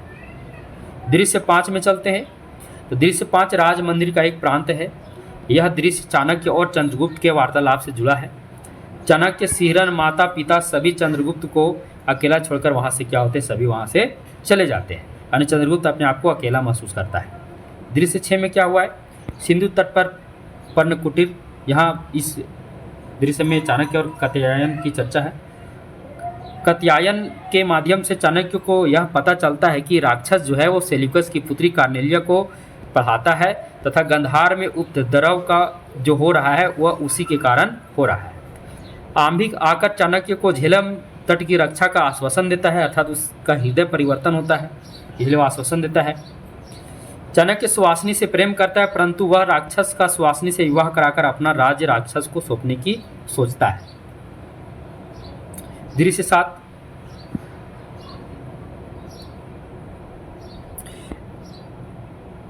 एलेक्जेंड्रिया का राज मंदिर। यहाँ कार्नेलिया है, कार्नेलिया की सहेली। कार्नेलिया राक्षस को देशद्रोही भावना के कारण उसे पढ़ना नहीं चाहती। जब कार्नेलिया विदेशी थी, परंतु वह अपने पिता के भी विरोधी थी, यानी जो क्योंकि बाहर से यवन पुत्री थी, यानी सेल्यूकस की पुत्री थी, और सेल्यूकस जो भारत में आक्रमण करे थे ये कार्नेलिया को भी अच्छा नहीं लगता था। तो कार्नेलिया भी भारत देश से ही प्रेम करती थी, अतः राक्षस की देशद्रोही भावना के कारण क्या करती, उससे वो पढ़ना नहीं चाहती। तब क्या होता है, तो राक्षस वहाँ से चला जाता है। सेल्यूकस सिकंदर से भी बड़ी जीत की आशा में है, यानी सेल्यूकस, क्योंकि सिकंदर तो हार कर भारत से चला गया, अब सिकंदर चला गया, तो सेल्यूकस को भी ऐसा लग रहा है कि वह अब क्या करेगा, अब सिकंदर से भी बड़ी जीत हम जीतेंगे भारत में। दृश्य 8 पथ में चंद्रगुप्त और सैनिक। चंद्रगुप्त द्वारा किसी का साथ न मिलने पर भी यवनों से लड़ने का संकल्प लेता है। जितने भी सैनिक हैं वे चंद्रगुप्त का साथ नहीं देते हैं, फिर भी वह यह संकल्प लेता है कि वह अकेले क्या करेगा, यवन सैन्य यानी सेल्यूकस से लड़ेगा, युद्ध में लड़ेगा। दृश्य 9 ग्रीक शिविर है। कार्नेलिया सुवासिनी को अपना सखी बना लेती है। सेल्यूकस का चंद्रगुप्त से होने वाले युद्ध का विरोध करती है, यानी सेल्यूकस यानी अपनी पुत्री जो कार्नेलिया है वो अपने पिता को कहती है चंद्रगुप्त से आप युद्ध करें, या युद्ध अच्छा नहीं है, यानी वह यह युद्ध का क्या करती है, तो विरोध करती है। दृश्य 10 युद्ध क्षेत्र है। चंद्रगुप्त और सेल्यूकस में युद्ध होता है। आंबिक का हृदय परिवर्तन होता है। आंबिक सेल्यूकस से लड़ते हुए क्या करता है, मृत्यु को प्राप्त होता है। दृश्य 11 यह भी युद्ध शिविर है। चंद्रगुप्त घायल सेल्यूकस को भवन शिविर में पहुंचाकर वापस लौट आता है। यानी जब सेल्यूकस घायल हो जाता है तो चंद्रगुप्त क्या करता है तो उसे यवन के शिविर में पहुंचाकर वापस लौटाता, यानी सेल्यूकस को मारता नहीं है। दृश्य 12। चाणक्य सेल्यूकस से संधि का प्रस्ताव में कार्नेलिया के विवाह चंद्रगुप्त से कराने का मांग करता है, परंतु सेल्यूकस इस प्रस्ताव को अपना अपमान समझता है। दृश्य 13। दंडायन का तपोवन। मौर्य यानी चंद्रगुप्त के पिता झाड़ी में छिपे हुए थे और झाड़ी से निकलकर चाणक्य की हत्या करना चाहते हैं, परंतु सुवासिनी आकर उसे रोक लेती है। चाणक्य मौर्य के इस अपमानजनक कार्य पर क्षमा भी कर देता है। यानी चाणक्य मौर्य सेनापति यानी चंद्रगुप्त के पिता जो चाणक्य की हत्या करना चाहते हैं छिपकर, फिर भी वो क्या करते हैं तो चंद्रगुप्त के पिता को क्या करते हैं तो क्षमा कर देते हैं और उन्हें कासाई ग्रहण करने का उपदेश देते हैं, यानी आप सन्यासी बन जाए, सन्यास ले लें। आगे दृश्य 14 यानी पूरा नाटक का अंतिम दृश्य राजसभा है। यह नाटक का अंतिम दृश्य है। चाणक्य के इच्छानुसार चंद्रगुप्त का विवाह कार्नेलिया से होता है। चंद्रगुप्त और कार्नेलिया विवाह करके सेल्यूकस के पास जाकर उनसे आशीर्वाद लेते हैं। ये मिस्टेक था, इसे आशीर्वाद को अच्छे से पढ़ेंगे। चाणक्य गृहस्थ जीवन त्याग कर मौर्य के साथ वन को प्रस्थान करता है और चाणक्य उसी समय जो गृहस्थ, क्योंकि इसका प्रारंभ जो हुआ था चाणक्य ने कहा था कि मुझे गृहस्थ जीवन जीने की आज्ञा मिल गई है, और इस नाटक के अंत में चाणक्य क्या करता है तो गृहस्थ जीवन को त्याग कर मौर्य सेनापति अर्थात चंद्रगुप्त के पिता के साथ वन को क्या करता है तो प्रस्थान करता है। इसी प्रकार इस नाटक का अंत हो जाता है। कुल मिलाकर चाणक्य के इस कथन से इस नाटक की शुरुआत होती है कि मुझे गृहस्थ जीवन जीने की आज्ञा मिल गई है ना। और इसका अंत कैसे होता है तो इसका अंत होता है चाणक्य का गृहस्थ जीवन का त्याग करने से। पूरा नाटक इसी में था। कुल मिलाकर संपूर्ण नाटक आपको समझ में आ गया होगा। अब हम चलते हैं, कुछ इसमें महत्वपूर्ण और भी बिंदु जो है जो छूटे हुए हैं उस पर भी हम चर्चा करेंगे, है ना। अब देखिए, अब चंद्रगुप्त का प्रेम प्रसंग किनके किनके साथ रहा। कल्याणी के साथ भी रहा, मालविका के साथ भी रहा और कार्नेलिया से इनका क्या हुआ तो विवाह हुआ। अब चंद्रगुप्त नाटक के कुछ प्रमुख कथन हैं जो परीक्षा के दृष्टि से बहुत ही महत्वपूर्ण है। याद रखिएगा, कई बार परीक्षा में आ चुके हैं। देखिए यहाँ पर जो है आर्य संसार भर की नीति और शिक्षा का अर्थ मैंने यही समझा है कि आत्मसम्मान के लिए मर मिटना ही दिव्य जीवन। यह कथन कई बार प्रतियोगी परीक्षा में आ चुका है। ये सभी जो हैं ये महत्वपूर्ण कथन है। प्रथम अंक से जितने भी महत्वपूर्ण कथन है विभिन्न पात्रों के द्वारा, वो सभी कथन को मैंने क्या किया यहाँ पर एक जगह संग्रहित किया है। उसके बाद द्वितीय अंक से जितने भी कथन हैं उन कथनों को भी लिया है। अब तीसरा अंक से जो भी महत्वपूर्ण कथन है विभिन्न पात्रों द्वारा उसे भी इसमें डाल दिया गया। जो भी विद्यार्थी पीडीएफ लेना चाहेंगे पीडीएफ ले सकते हैं। और चतुर्थ अंक से भी महत्वपूर्ण जो कथन है उसे लिया गया है। ये बहुत महत्वपूर्ण कथन है। जीवन एक प्रश्न है और मरण उसका अटल उत्तर। ये मालविका का कथन है, बहुत ही महत्वपूर्ण है। याद रखिएगा, जितने भी कथन इसमें सभी महत्वपूर्ण है। कहीं न कहीं परीक्षा की दृष्टि से ये महत्वपूर्ण है, इसलिए सभी कथनों को आप याद कर लेना। अब इसमें जो गीत आए उन गीत की चर्चा करते हैं। प्रथम अंक में कितने गीत आए? 2 गीत। एक गीत किनका है तो एक गीत सुहासिनी का है, एक गीत राक्षस का है। सुहासिनी गाती है, तुम कनक किरण के अंतराल में लुक छिप कर चलते हो क्यों, नतमस्तक गर्भ बहन करते, यौवन के घन रस कन ढरते, हे लाज भरे सुंदर्य बता दो मौन बने रहते हो क्यों। ये सुहासिनी का है। और राक्षस का भी एक गीत गाया है, राक्षस ने गीत गाया है, निकल मत बाहर दुर्बर आह लगेगा तुझे हंसी की शीत शरद नीरद माला। ये राक्षस का है। द्वितीय अंक में कितने गीत आए हैं तो इसमें 3 गीत आए हैं। प्रथम अंक में 2, द्वितीय अंक में 3। कौन कौन तो एक कार्नेलिया का, अरुण यह मधुमयी देश हमारा जहाँ पहुँच अनजान क्षितिज को मिलता है एक सहारा। उसके बाद अलका का गीत आया है, प्रथम यौवन के मदिरा से मत प्रेम करने की थी परवाह और किसको देना है हृदय चिन्हने की न तनिक थी चाह। उसके बाद अलका का एक और गीत गाई है, सकल हो जीवन की सब साध मिले आशा को कुछ अवलंब। तृतीय अंक में भी 2 गीत, एक सुहासिनी का और एक सुहासिनी का, यानी दोनों गीत सुहासिनी का ही है। चतुर्थ अंक में कितने गीत आए? चतुर्थ अंक में 7 गीत आए हैं। कितने गीत आए हैं? 7 गीत आए हैं। जो एक नेपथ्य से, दूसरा गीत मालविका के द्वारा, फिर मालविका के द्वारा, फिर मालविका के द्वारा, और यह जो गीत है अलका का, ये बहुत ही महत्वपूर्ण गीत है। कई बार प्रतियोगी परीक्षा में यहाँ से आ चुका है प्रश्न। याद रखिएगा यह जो गीत है बहुत ही महत्वपूर्ण है। हिमाद्र श्रृंग से प्रबुद्ध शुद्ध भारती, स्वयं प्रभा समुद्र जला स्वतंत्रता पुकारती, यह भी जो गीत है कई बार प्रतियोगी परीक्षा में आए, अलका के द्वारा गाया गया है और अंक 4 में यह गीत गाया गया, याद रखिएगा। अब चंद्रगुप्त नाटक के विषय में जितने विद्वान हैं उनके भी मत यहाँ हम आपके सामने लेकर आए हैं। ये सभी मत हैं जो विभिन्न विद्वानों द्वारा दिए गए हैं। मुझे उम्मीद है कि यह नाटक बहुत ही बेहतरीन आपके लिए साबित होगा। अब हम आगे बढ़ते हैं। चंद्रगुप्त नाटक के बाद हम स्कंदगुप्त नाटक की ओर चलते हैं। वीडियो क्लास थोड़ा जरूर आपको आपके लिए लॉन्ग रहेगा, लेकिन उसे लेकर नहीं चलना है। आपको कोशिश करना है कि जल्दी से आपका पूरा सिलेबस क्या हो जाए, कवर हो जाए। तो हम एक साथ जयशंकर प्रसाद की दोनों नाटकों को लेकर आए हैं। चंद्रगुप्त को हम देख लिया, अब स्कंदगुप्त को आगे हम देखेंगे। स्कंदगुप्त नाटक बहुत ही जटिल है, क्योंकि इसमें जो भाषा इसका संस्कृत निष्ठ खड़ी बोली जो भाषा है वो पढ़ने में थोड़ा कुछ अलग सा लगता है। तो बहुत सारे स्टूडेंट जब पढ़ना प्रारंभ करते हैं तो बीच में ही छोड़ देते हैं। आज हम बहुत ही आसान करेंगे और आसान तरीके से आपको बताने का प्रयास करेंगे। यहाँ सबसे पहले हम पात्र योजना देखेंगे, उसके बाद कथा वस्तु देखेंगे, गीत योजना देखेंगे और प्रमुख संवाद देखेंगे, और अंत में विभिन्न विद्वानों द्वारा स्कंदगुप्त नाटक को लेकर जो कथन कहे गए हैं सभी पर चर्चा करेंगे, क्योंकि परीक्षा में कहीं से भी सवाल आ सकता है। तो प्रारंभ करते आज। स्कंदगुप्त नाटक जयशंकर प्रसाद का प्रसिद्ध नाटक है। कह सकते हैं कि उनके सभी नाटकों में स्कंदगुप्त नाटक जो है सबसे प्रसिद्ध है। आज हम इसे बहुत ही सरल तरीके से पढ़ेंगे। सभी लोग वीडियो क्लास पर जुड़ जाएं और प्रारंभ से लेकर अंत तक देखें, वीडियो बढ़ाकर बिल्कुल नहीं देखेंगे। चलिए प्रारंभ करते हैं स्कंदगुप्त नाटक। एक एक बिंदु को ध्यान से देखेंगे। स्कंदगुप्त नाटक है, उसके लेखक कौन है? तो इसके नाटककार जो हैं वे जयशंकर प्रसाद हैं। किनका नाटक है? तो जयशंकर प्रसाद जी का नाटक है। रचना काल कितनी है स्कंदगुप्त की? तो 1928 ईस्वी। रचना काल याद रखना मित्रों, क्योंकि परीक्षा में कई बार पूछ देता है।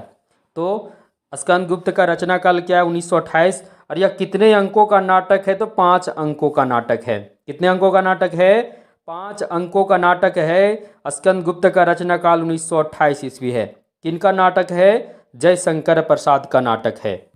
अगला पॉइंट है, स्कंदगुप्त नाटक में गुप्त काल का इतिहास, उसकी संस्कृति, राजनीति संघर्ष, आंतरिक कलह इत्यादि का ऐतिहासिक रूप से वर्णन है। यानी स्कंदगुप्त नाटक में गुप्त काल का उसका इतिहास, संस्कृति, राजनीतिक संघर्ष, आंतरिक कलह इत्यादि का ऐतिहासिक रूप से वर्णन है। स्कंदगुप्त एक ऐतिहासिक नाटक है। याद रखना, परीक्षा में प्रश्न आ जाता है कि स्कंदगुप्त किस प्रकार का नाटक है? तो ऐतिहासिक नाटक है। इसी जयशंकर प्रसाद को ऐतिहासिक नाटककार के नाम से जाना भी जाता है, क्योंकि उनके अधिकतर नाटक जो हैं ऐतिहासिक नाटक हैं। आगे बढ़ते हैं। स्कंदगुप्त नाटक की भाषा जो है संस्कृत निष्ठ खड़ी बोली छूट गया मित्रों। तो स्कंदगुप्त नाटक की जो भाषा है वो संस्कृत निष्ठ खड़ी बोली है। स्कंदगुप्त नाटक में कितने अंक हैं? हम चर्चा कर चुके थे, 5 अंक। और दृश्य कितने हैं? तो 33 दृश्य हैं। कितने दृश्य हैं? 33 दृश्य हैं। और अंक कितने हैं? तो 5 अंक हैं। यानी 5 अंकों वाला यह नाटक है और इसमें 33 दृश्य में है। अब सभी दृश्य देखेंगे तो प्रथम अंक में 7 दृश्य, दूसरे अंक में 7 दृश्य, तीसरे अंक में 6 दृश्य, चौथे अंक में 7 दृश्य और अंतिम यानी 5वें अंक में 6 दृश्य हैं। यानी 5 अंक मिलाकर सभी मिलाकर कितने दृश्य हैं? तो 33 दृश्य हैं। सभी को ध्यान से एक एक पंक्ति को, एक एक बिंदु को समझते जाना, क्योंकि सभी बहुत ही महत्वपूर्ण हैं। प्रसाद जी ने 455 ईस्वी से 466 ईस्वी यानी 11 वर्षों का काल तक के काल को आधार बनाकर यह नाटक लिखे हैं। यानी जो स्कंदगुप्त नाटक है इसमें 11 वर्षों का काल में जो कुछ हुआ है उसके बारे में वर्णन है। कब से कब तक का है? तो 455 ईस्वी से 466 ईस्वी यानी 11 वर्षों का काल, यानी तब तक काल के आधार को बनाकर इन्होंने यह नाटक लिखा। स्कंदगुप्त का शासनकाल जो था वह 455 ईस्वी से 466 ईस्वी तक रहा। यानी स्कंदगुप्त जो थे उनका जो शासनकाल था वो 455 ईस्वी से 466 ईस्वी तक रहा। याद रखना, स्कंदगुप्त को स्कंदगुप्त विक्रमादित्य भी कहा जाता है और इस नाटक को भी स्कंदगुप्त विक्रमादित्य के नाम से भी जाना जाता है। तो उनका जो शासनकाल रहा स्कंदगुप्त का वो 455 ईस्वी से 466 यानी 11 वर्ष तक रहा और वही 11 वर्षों को इन्होंने जयशंकर प्रसाद ने नाट्य का रूप दिया। अब यहाँ हम देखते हैं गुप्त साम्राज्य का जो शासनकाल कहाँ से प्रारंभ हुआ और कहाँ तक चला, एक एक करके देखते हैं। मित्रों, यह क्लास बहुत ही महत्वपूर्ण है, इतना महत्वपूर्ण तथ्य आपको कहीं नहीं मिलेगा। तो यहाँ देखिए, सबसे पहले गुप्त साम्राज्य जब चला तो सबसे पहले श्री गुप्त हुए, उनका शासनकाल कितना रहा तो 275 ईस्वी से 300 ईस्वी। उसके बाद चंद्रगुप्त प्रथम आए, उनका शासनकाल कितना रहा 319 ईस्वी से 335 ईस्वी। उसके बाद समुद्रगुप्त आए जिनका शासनकाल रहा 335 ईस्वी से 380 ईस्वी। उसके बाद चंद्रगुप्त द्वितीय आए, इनका शासनकाल कितना रहा तो 380 ईस्वी से 412 ईस्वी। उसके बाद कुमारगुप्त आए, कुमारगुप्त का चर्चा स्कंदगुप्त नाटक में है, जिनका शासनकाल रहा 415 से 455 ईस्वी। उसके बाद स्कंदगुप्त आए जिनका शासनकाल रहा 455 से 466 ईस्वी। तो कह सकते हैं यह जो नाटक है वो 455 ईस्वी से लेकर 466 ईस्वी के बीच जो भी घटना घटी है गुप्त काल में, उसी का इसमें इतिहास वर्णन दिया गया है। अब आगे बढ़ते हैं। स्कंदगुप्त नाटक का पूरा नाम स्कंदगुप्त विक्रमादित्य है। प्रश्न आ सकता है कि स्कंदगुप्त नाटक का पूरा नाम क्या है, तो स्कंदगुप्त विक्रमादित्य। स्कंदगुप्त नाटक का नायक स्कंदगुप्त है और नायिका देवसेना है। सभी पॉइंट ध्यान से पढ़ते जाना, बहुत ही महत्वपूर्ण है। और वीडियो को बढ़ाकर तो बिल्कुल मत देखना। जो विद्यार्थी वीडियो को बढ़ाकर देखते हैं उनको कभी समझ में नहीं आएगा और उनका आदत होता है किसी भी टॉपिक को अच्छा से पढ़ भी नहीं पाते हैं। तो जो भी टॉपिक पढ़िए प्रारंभ से पढ़िए। यहाँ है स्कंदगुप्त नाटक जो है उसका नायक स्कंदगुप्त हैं और नायिका देवसेना है। स्कंदगुप्त मगध का युवराज है। कहाँ का युवराज है तो मगध का युवराज है।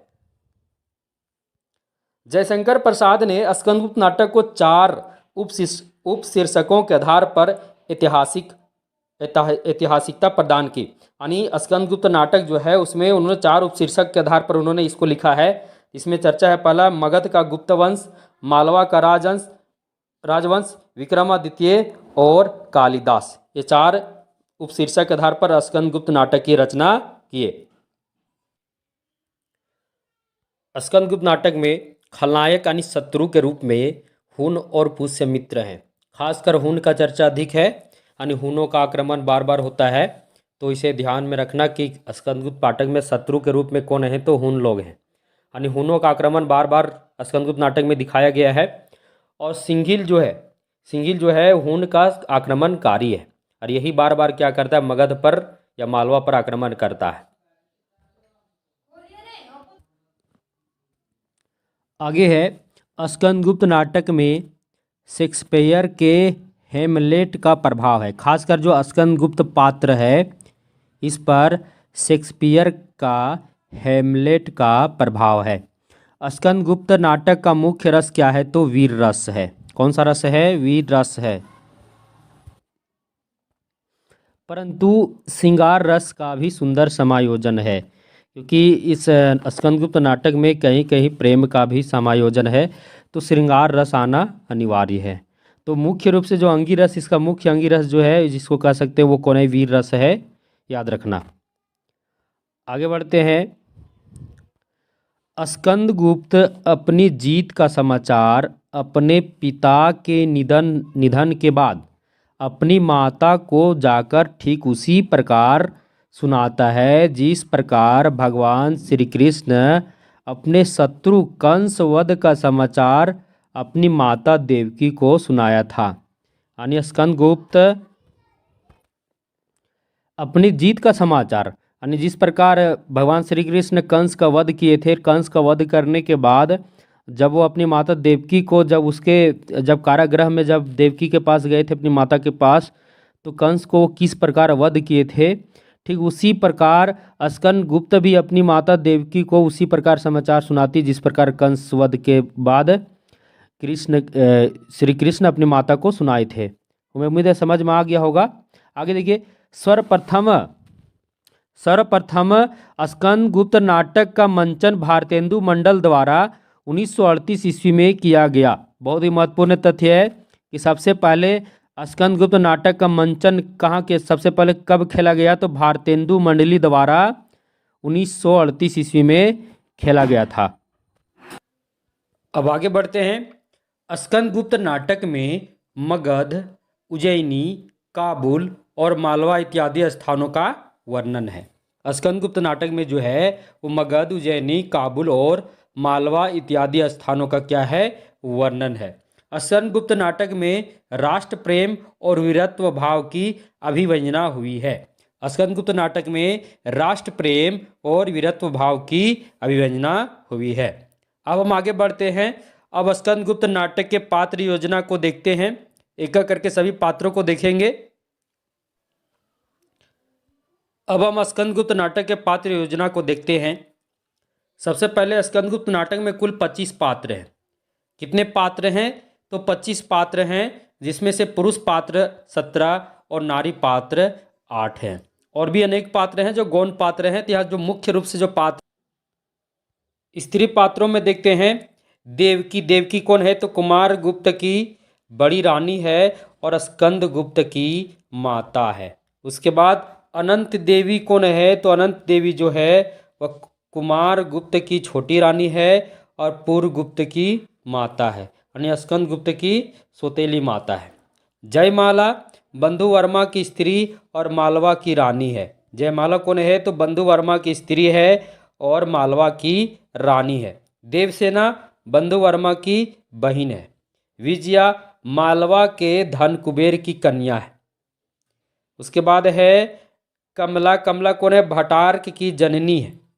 रामा कौन है, तो सर्वनाग की स्त्री है और मालिनी कौन है, तो मालिनी मातृगुप्त की यानी सखी है, दासी इत्यादि।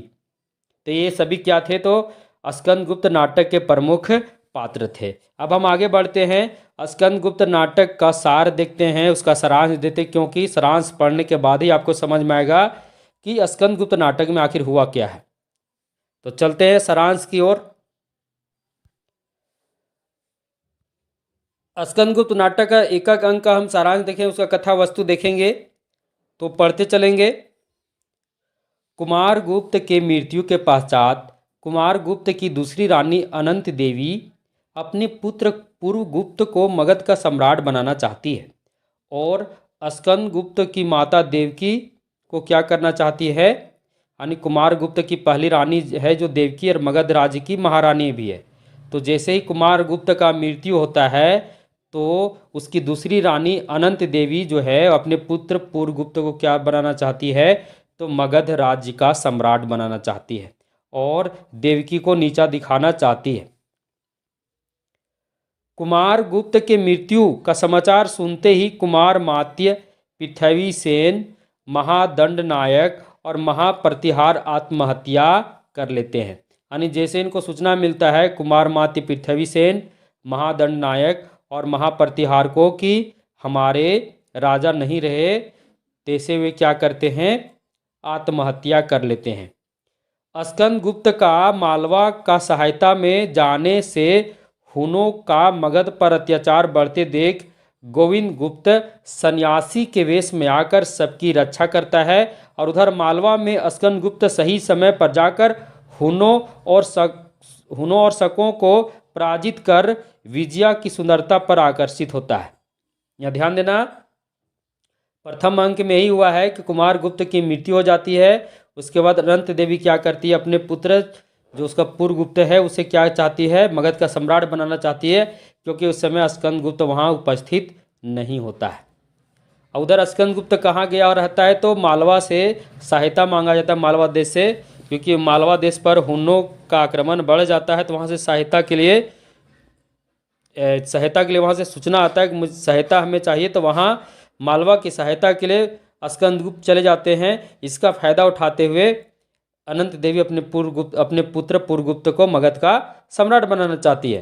अब वहाँ मालवा में जाने के बाद क्या होता है, वहाँ सही समय पर स्कंदगुप्त जाकर मालवा देश को हुन्नों के आक्रमण से बचाता है और वहाँ पर विजया होती है जिसकी सुंदरता पर भी वह आकर्षित होता है। ये पहला अंक में का एक प्रकार से कह सकते हैं बहुत ही कम, बहुत ही कह सकते हैं बहुत ही संक्षिप्त में इसका दिया हुआ पहला अंक का जो सारांश है, कथा वस्तु है। अब दूसरे अंक में चलते हैं। दूसरे अंक में क्या हुआ है, तो स्कंदगुप्त की अनुपस्थिति में अनंत देवी, भटार्क और सर्वनाग, अनंत देवी, भटार्क और सर्वनाग द्वारा स्कंदगुप्त की माता की हत्या की योजना बनाते हैं। यानी जब स्कंदगुप्त मालवा चला जाता है ना, बंधु वर्मा की सहायता के लिए, तो इधर क्या करते हैं, स्कंदगुप्त की अनुपस्थिति में अनंत देवी जो उसकी छोटी माता है, भटार्क और सर्वनाग, तीनों क्या करते हैं, तीनों स्कंदगुप्त की माता की हत्या का योजना बनाते हैं। और जैसे ही सर्वनाग देवकी पर तलवार चलाने के लिए उठाता है, वैसे ही स्कंदगुप्त जो है वह मुदगल और धातुसेन के साथ प्रवेश करता है और अपनी माता की रक्षा करता है। अब स्कंदगुप्त अपनी माता को साथ लेकर मालव राज्य चला जाता है, जहां बंधु वर्मा सहित सभी के आग्रह पर राज सिंहासन स्वीकार करता है, क्योंकि वहां का राज सिंहासन बचाने का जो श्रेय था वो स्कंदगुप्त का ही था, क्योंकि समय पर पहुंचा था और हुनों के आक्रमण से क्या किया था, मालवा देश की रक्षा की थी। तो वहाँ सभी के, वहाँ जितने भी उस राज्य में जितने भी विशिष्ट अतिथि थे, सभी के कहने पर वह क्या करता, वहाँ का राज सिंहासन स्वीकार करता है। मालवा का राज सिंहासन पर बैठते ही वह बंदी सर्वनाग को अंतर्वेद का विषयपति और भटार्क को क्षमा कर देता है, परंतु विजया भटार्क की वरण करती है, जिससे स्कंदगुप्त को बहुत दुख होता है। विजया वहाँ बोलती है कि मैं भटार्क का वरण करती हूँ, यानी जैसे उसको पता चलता है कि विजया जो है भटार्क से प्रेम करती है, तो स्कंदगुप्त को बहुत ही दुख होता है, क्योंकि स्कंदगुप्त जब मालवा जाता है प्रथम अंक में, तो वह विजया की सुंदरता से आकर्षित होता है, परंतु जो कुछ वह सोचता है वो बिल्कुल उसका विपरीत हो जाता है। तो समझ गए दूसरा अंक में क्या क्या हुआ। अब तीसरा अंक में चलते हैं। देखिए, बहुत ही सरल तरीके से हम बताने का प्रयास किए हैं। तीसरा अंक में यह हुआ कि शिप्रा तट पर विजया, प्रपंच बुद्धि और भटार्क, विजया, प्रपंच बुद्धि और भटार्क मिलकर देवसेना की हत्या का योजना बनाते हैं, जिसकी शंका मातृगुप्त को पहले ही हो जाता है। सही वक्त पर मातृगुप्त आकर प्रपंच बुद्धि के हाथों देवसेना को बचा लेता है। यानी सही उसे यह शक हो जाता है कि विजया, प्रपंच बुद्धि और भटार्क क्या कर रहे हैं, देवसेना की हत्या की योजना बना रहे हैं। और विजया क्या करती है, उसे शमशान तक ले भी जाती है और अचानक गायब भी हो जाती है। लेकिन यह शक मातृगुप्त को लग जाता है, वह भी क्या होता है, पीछे पीछे रहता है। जैसे ही प्रपंच बुद्धि क्या करता है, देवसेना को मारने के लिए तलवार उठाता है, वैसे ही वहाँ मातृगुप्त आकर उसे बचा लेता है।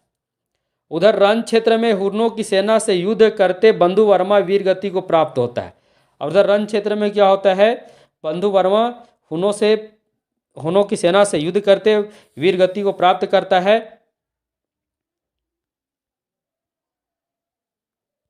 शत्रु सेना से युद्ध की तैयारी होती है कि भटार्क विश्वासघात करके बांध तोड़ देता है, जिससे स्कंदगुप्त के सारे सेना पानी के बहाव में बह जाते हैं।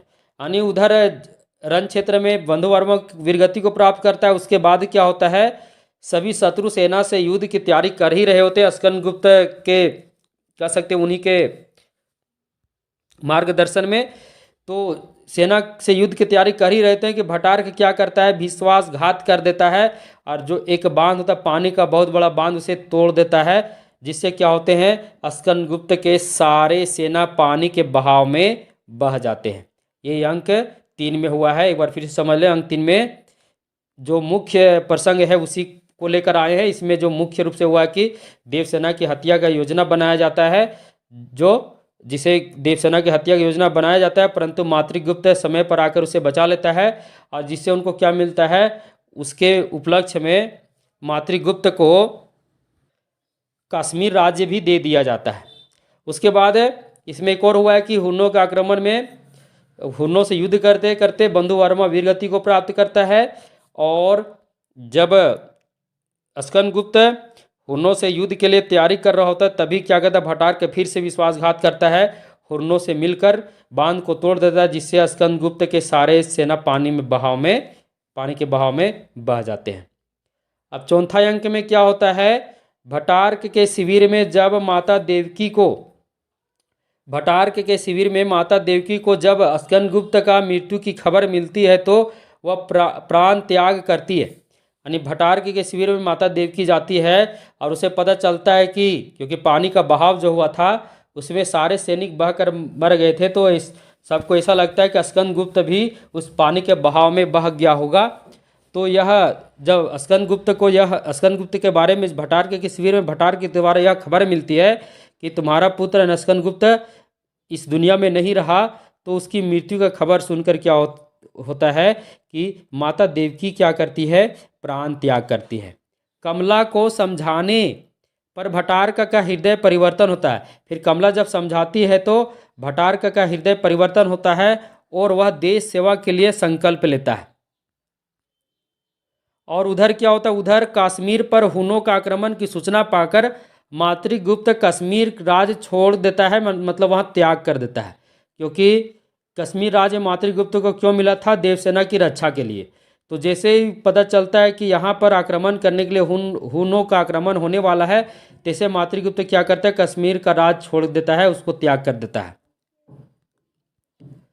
पर्णदत्त हुनों के आक्रमण से देवसेना की रक्षा करता है और अंक 4 के अंतिम दृश्य में स्कंदगुप्त का जो है दुख से मूर्छित पड़ा हुआ है।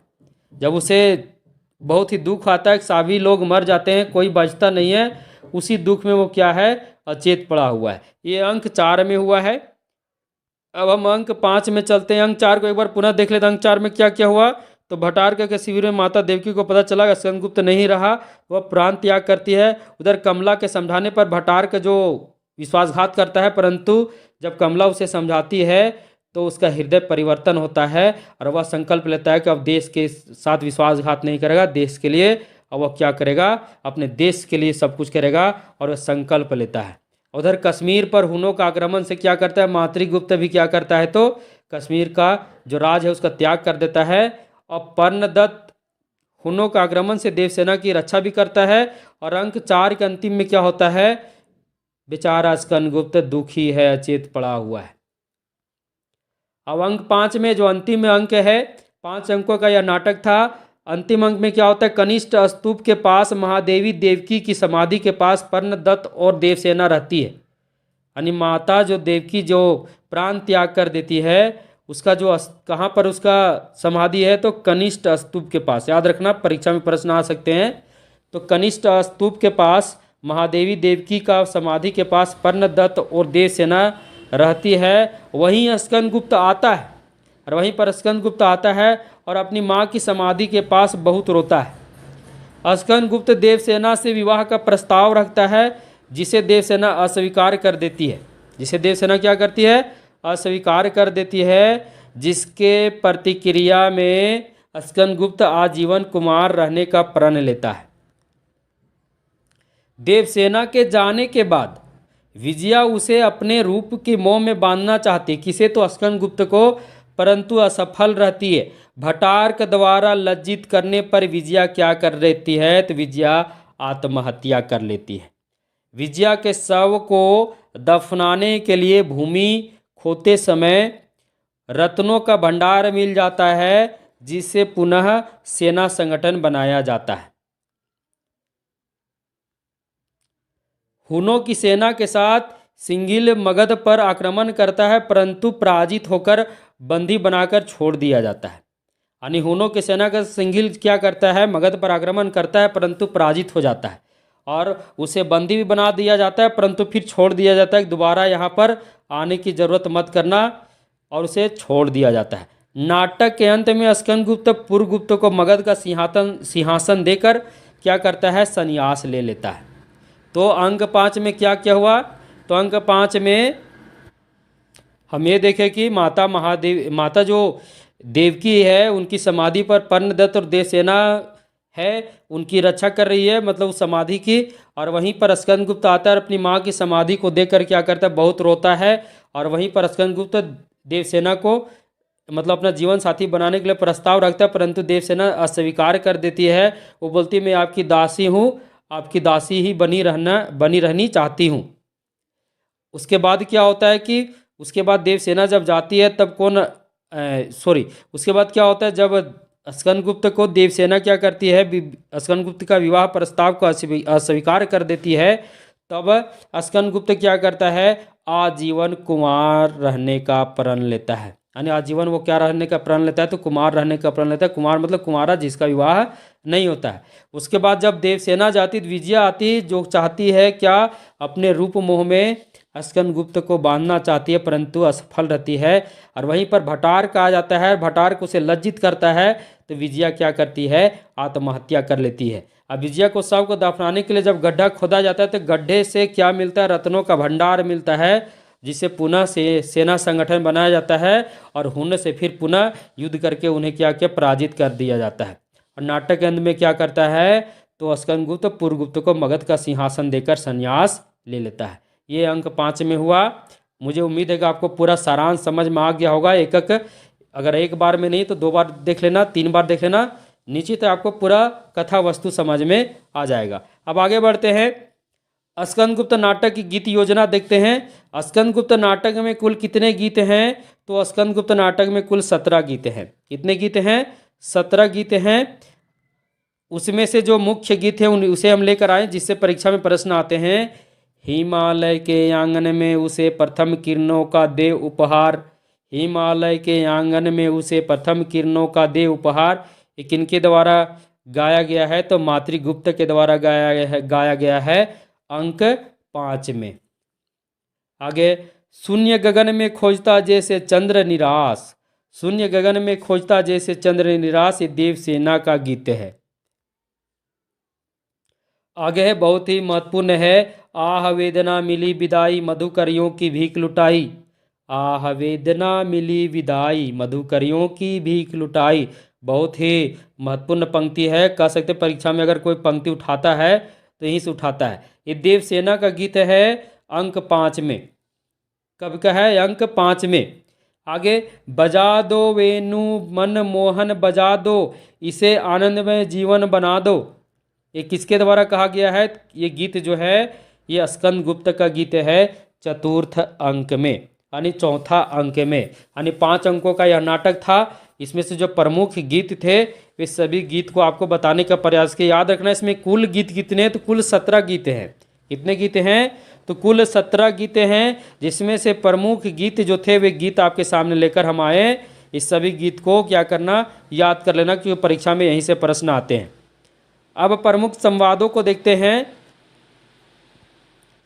पिछले साल झारखंड पीजीटी की परीक्षा में यही संवाद आया था, अधिकार सुख कितना मादक और सारहीन है। ये किसके द्वारा कहा गया है, स्कंदगुप्त का ये स्वगत कथन है प्रथम अंक में। उसके बाद अगला कथन है, यह मेरी आराधना की तपस्या की भूमि है, इसे प्रवंचना से कुलसित ना करो। यह मेरी आराधना की तपस्या की भूमि है, इसे प्रवंचना की से कुलसित ना करो। ये स्कंदगुप्त का कथन है विजया को अंक 5 में। जब विजया बोलती है कि विजया जब उसे अपने रूप मोह में क्या करना चाहती है, रूप मोह में उसे आकर्षित करना चाहती है, उसी समय बोलता है स्कंदगुप्त, यह मेरी आराधना की तपस्या की भूमि है, इसे प्रवंचना से कुलसित ना करो। उसके आगे है, देवी यह न कहो जीवन के शेष दिन एक दूसरे का मुंह देकर काट लेंगे। देवी यह ना कहो जीवन के शेष दिन एक दूसरे का मुंह देकर काट लेंगे।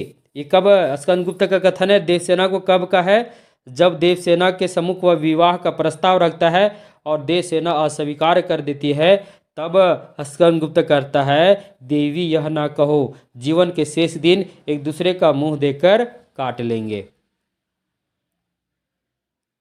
आगे है, आह जिसकी मुझे आशंका थी वही है। विजया आज तू हारकर भी जीत गई, यहाँ तू छूट गया है, आज तू हारकर भी जीत गई। ये किसके द्वारा है, देवसेना का कथन है विजया से। एक बार फिर से देख लीजिए। आह, जिसकी मुझे आशंका थी वही हुआ, विजया आज तू हार कर भी जीत गई। देवसेना का कथन है विजया से अंक 2 में। आगे,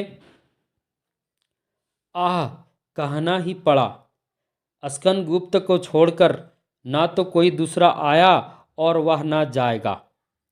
आह, कहना ही पड़ा, स्कंदगुप्त को छोड़कर इस हृदय में ना तो कोई दूसरा आया और ना ही वह जाएगा। ये देवसेना का कथन है स्कंदगुप्त से अंक 5 में। क्योंकि स्कंदगुप्त जब विवाह का प्रस्ताव रखता है तब देवसेना उसे अस्वीकार कर देती है, परंतु ये भी बात बोलती है कि आह, कहना ही पड़ा कि स्कंदगुप्त को छोड़कर इस हृदय में ना तो कोई दूसरा आया और वह ना जाएगा। वह ना जाएगा मतलब स्कंदगुप्त नहीं जाएगा। आगे है, तुम वीर हो, इस समय देश को वीरों की आवश्यकता है। यह स्कंदगुप्त का कथन है भटार्क से। जब भटार्क आत्महत्या करने के लिए सोचता है, जब आत्महत्या करने के लिए तलवार उठाता है, तब उसे रोक लेते हैं स्कंदगुप्त, बोलते तुम वीर हो और इस समय देश को वीरों की आवश्यकता है। ये अंक 5 में हुआ है। आगे, माता का हृदय सदैव छव्य है। ये किसके द्वारा है? तो स्कंदगुप्त का कथन है अनंत देवी से। अभी हम विभिन्न संवाद को देखें जो प्रमुख संवाद थे स्कंदगुप्त नाटक के। अब हम आगे बढ़ते हैं। अब स्कंदगुप्त नाटक की जो भाषा शैली पर लेकर जो विभिन्न मत हैं कि किसने क्या कहा, तो वह देख लेते हैं। सबसे पहले मुंशी प्रेमचंद ने स्कंदगुप्त की जो भाषा पर क्या बोले, इनकी भाषा निर्जीव जटिल है, मानो मिट्टी की बोझ से दबी हुई लाश हो। इनकी भाषा निर्जीव जटिल है, मानो मिट्टी की बोझ से दबी हुई लाश हो। यह मुंशी प्रेमचंद का कथन है स्कंदगुप्त नाटक के बारे में। प्रसाद जी क्या कहते हैं? प्रसाद की अपरिवर्तनीय भाषा में अभिनयोचित चांचल्य नहीं है। ये डॉक्टर नगेंद्र का कथन है। किनका है? डॉक्टर नगेंद्र का कथन है।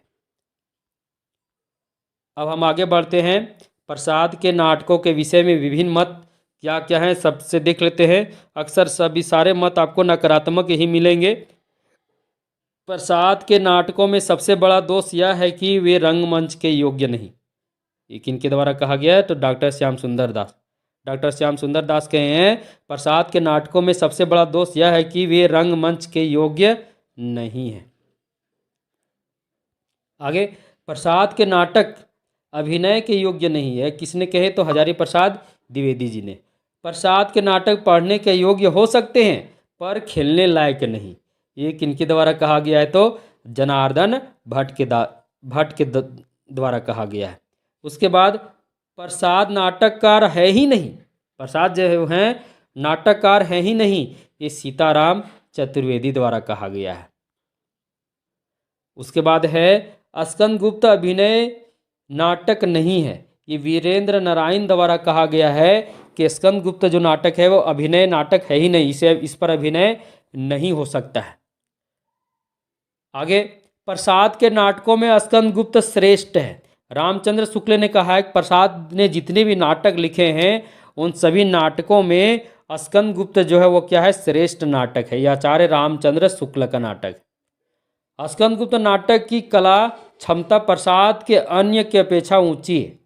ये नंद दुलारे वाजपेयी ने कहा है कि स्कंदगुप्त की जो नाटक की कला क्षमता जो है वे अन्य नाटकों की अपेक्षा क्या है? ऊंची है। और अंत में सिद्ध कुमार क्या कहें? सिद्धनाथ कुमार कहे हैं कि प्रसाद का स्कंदगुप्त एक क्लासिक कृति। याद रखना, यहाँ से प्रश्न एकदम निश्चित ही आएंगे। प्रसाद का स्कंदगुप्त नाटक एक क्या है? क्लासिक कृति है। ये किनके द्वारा कहा गया है? तो सिद्धनाथ कुमार के द्वारा।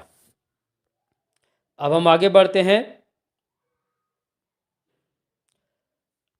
अब हम प्रसाद के जो प्रमुख नाटक है जयशंकर प्रसाद के सभी नाटकों को देखते हैं एक एक करके। यहाँ देखिए क्रम अनुसार सब दिया हुआ है। सज्जन 1911, कल्याणी परिणय 1912, करुणालय 1912, प्रायश्चित 1914, राजश्री 1915, विशाख 1921, अजातशत्रु 1922, कामना 1924, जन्मेजय का नागयज्ञ, स्कंदगुप्त 1928, चंद्रगुप्त 1931, एक घूंट 1930, ध्रुव स्वामी 1933 और अग्निमित्र जो है इनका क्या है, अपूर्ण नाटक है। प्रश्न आ सकता है जयशंकर प्रसाद का कौन सा नाटक अपूर्ण है, तो अग्निमित्र। इस सभी इनके प्रमुख नाटक हैं सज्जन, कल्याणी, परिणय, करुणालय, प्रायश्चित, राजश्री, विशाख, अजातशत्रु, कामना, जन्मेजय का नागयज्ञ, स्कंदगुप्त, चंद्रगुप्त, एकगुढ़, ध्रुव सामनी और अग्निमित्र। अग्निमित्र क्या है, अपूर्ण है। अब याद रखना जयशंकर प्रसाद किस प्रकार के नाटककार हैं, तो ऐतिहासिक नाटककार हैं। मुझे उम्मीद है कि आपको यह क्लास बहुत ही अच्छा लगा होगा। हम बहुत ही सरल तरीके से आपको बताने का प्रयास किए। मित्रों, वीडियो आपको अच्छा लगा होगा तो वीडियो को लाइक कर देना, जितना हो सके शेयर कर देना, जितने भी हिंदी भाषी मित्र हैं उनके पास पहुंचाने का प्रयास करना। तब तक के लिए धन्यवाद। जय हिंद।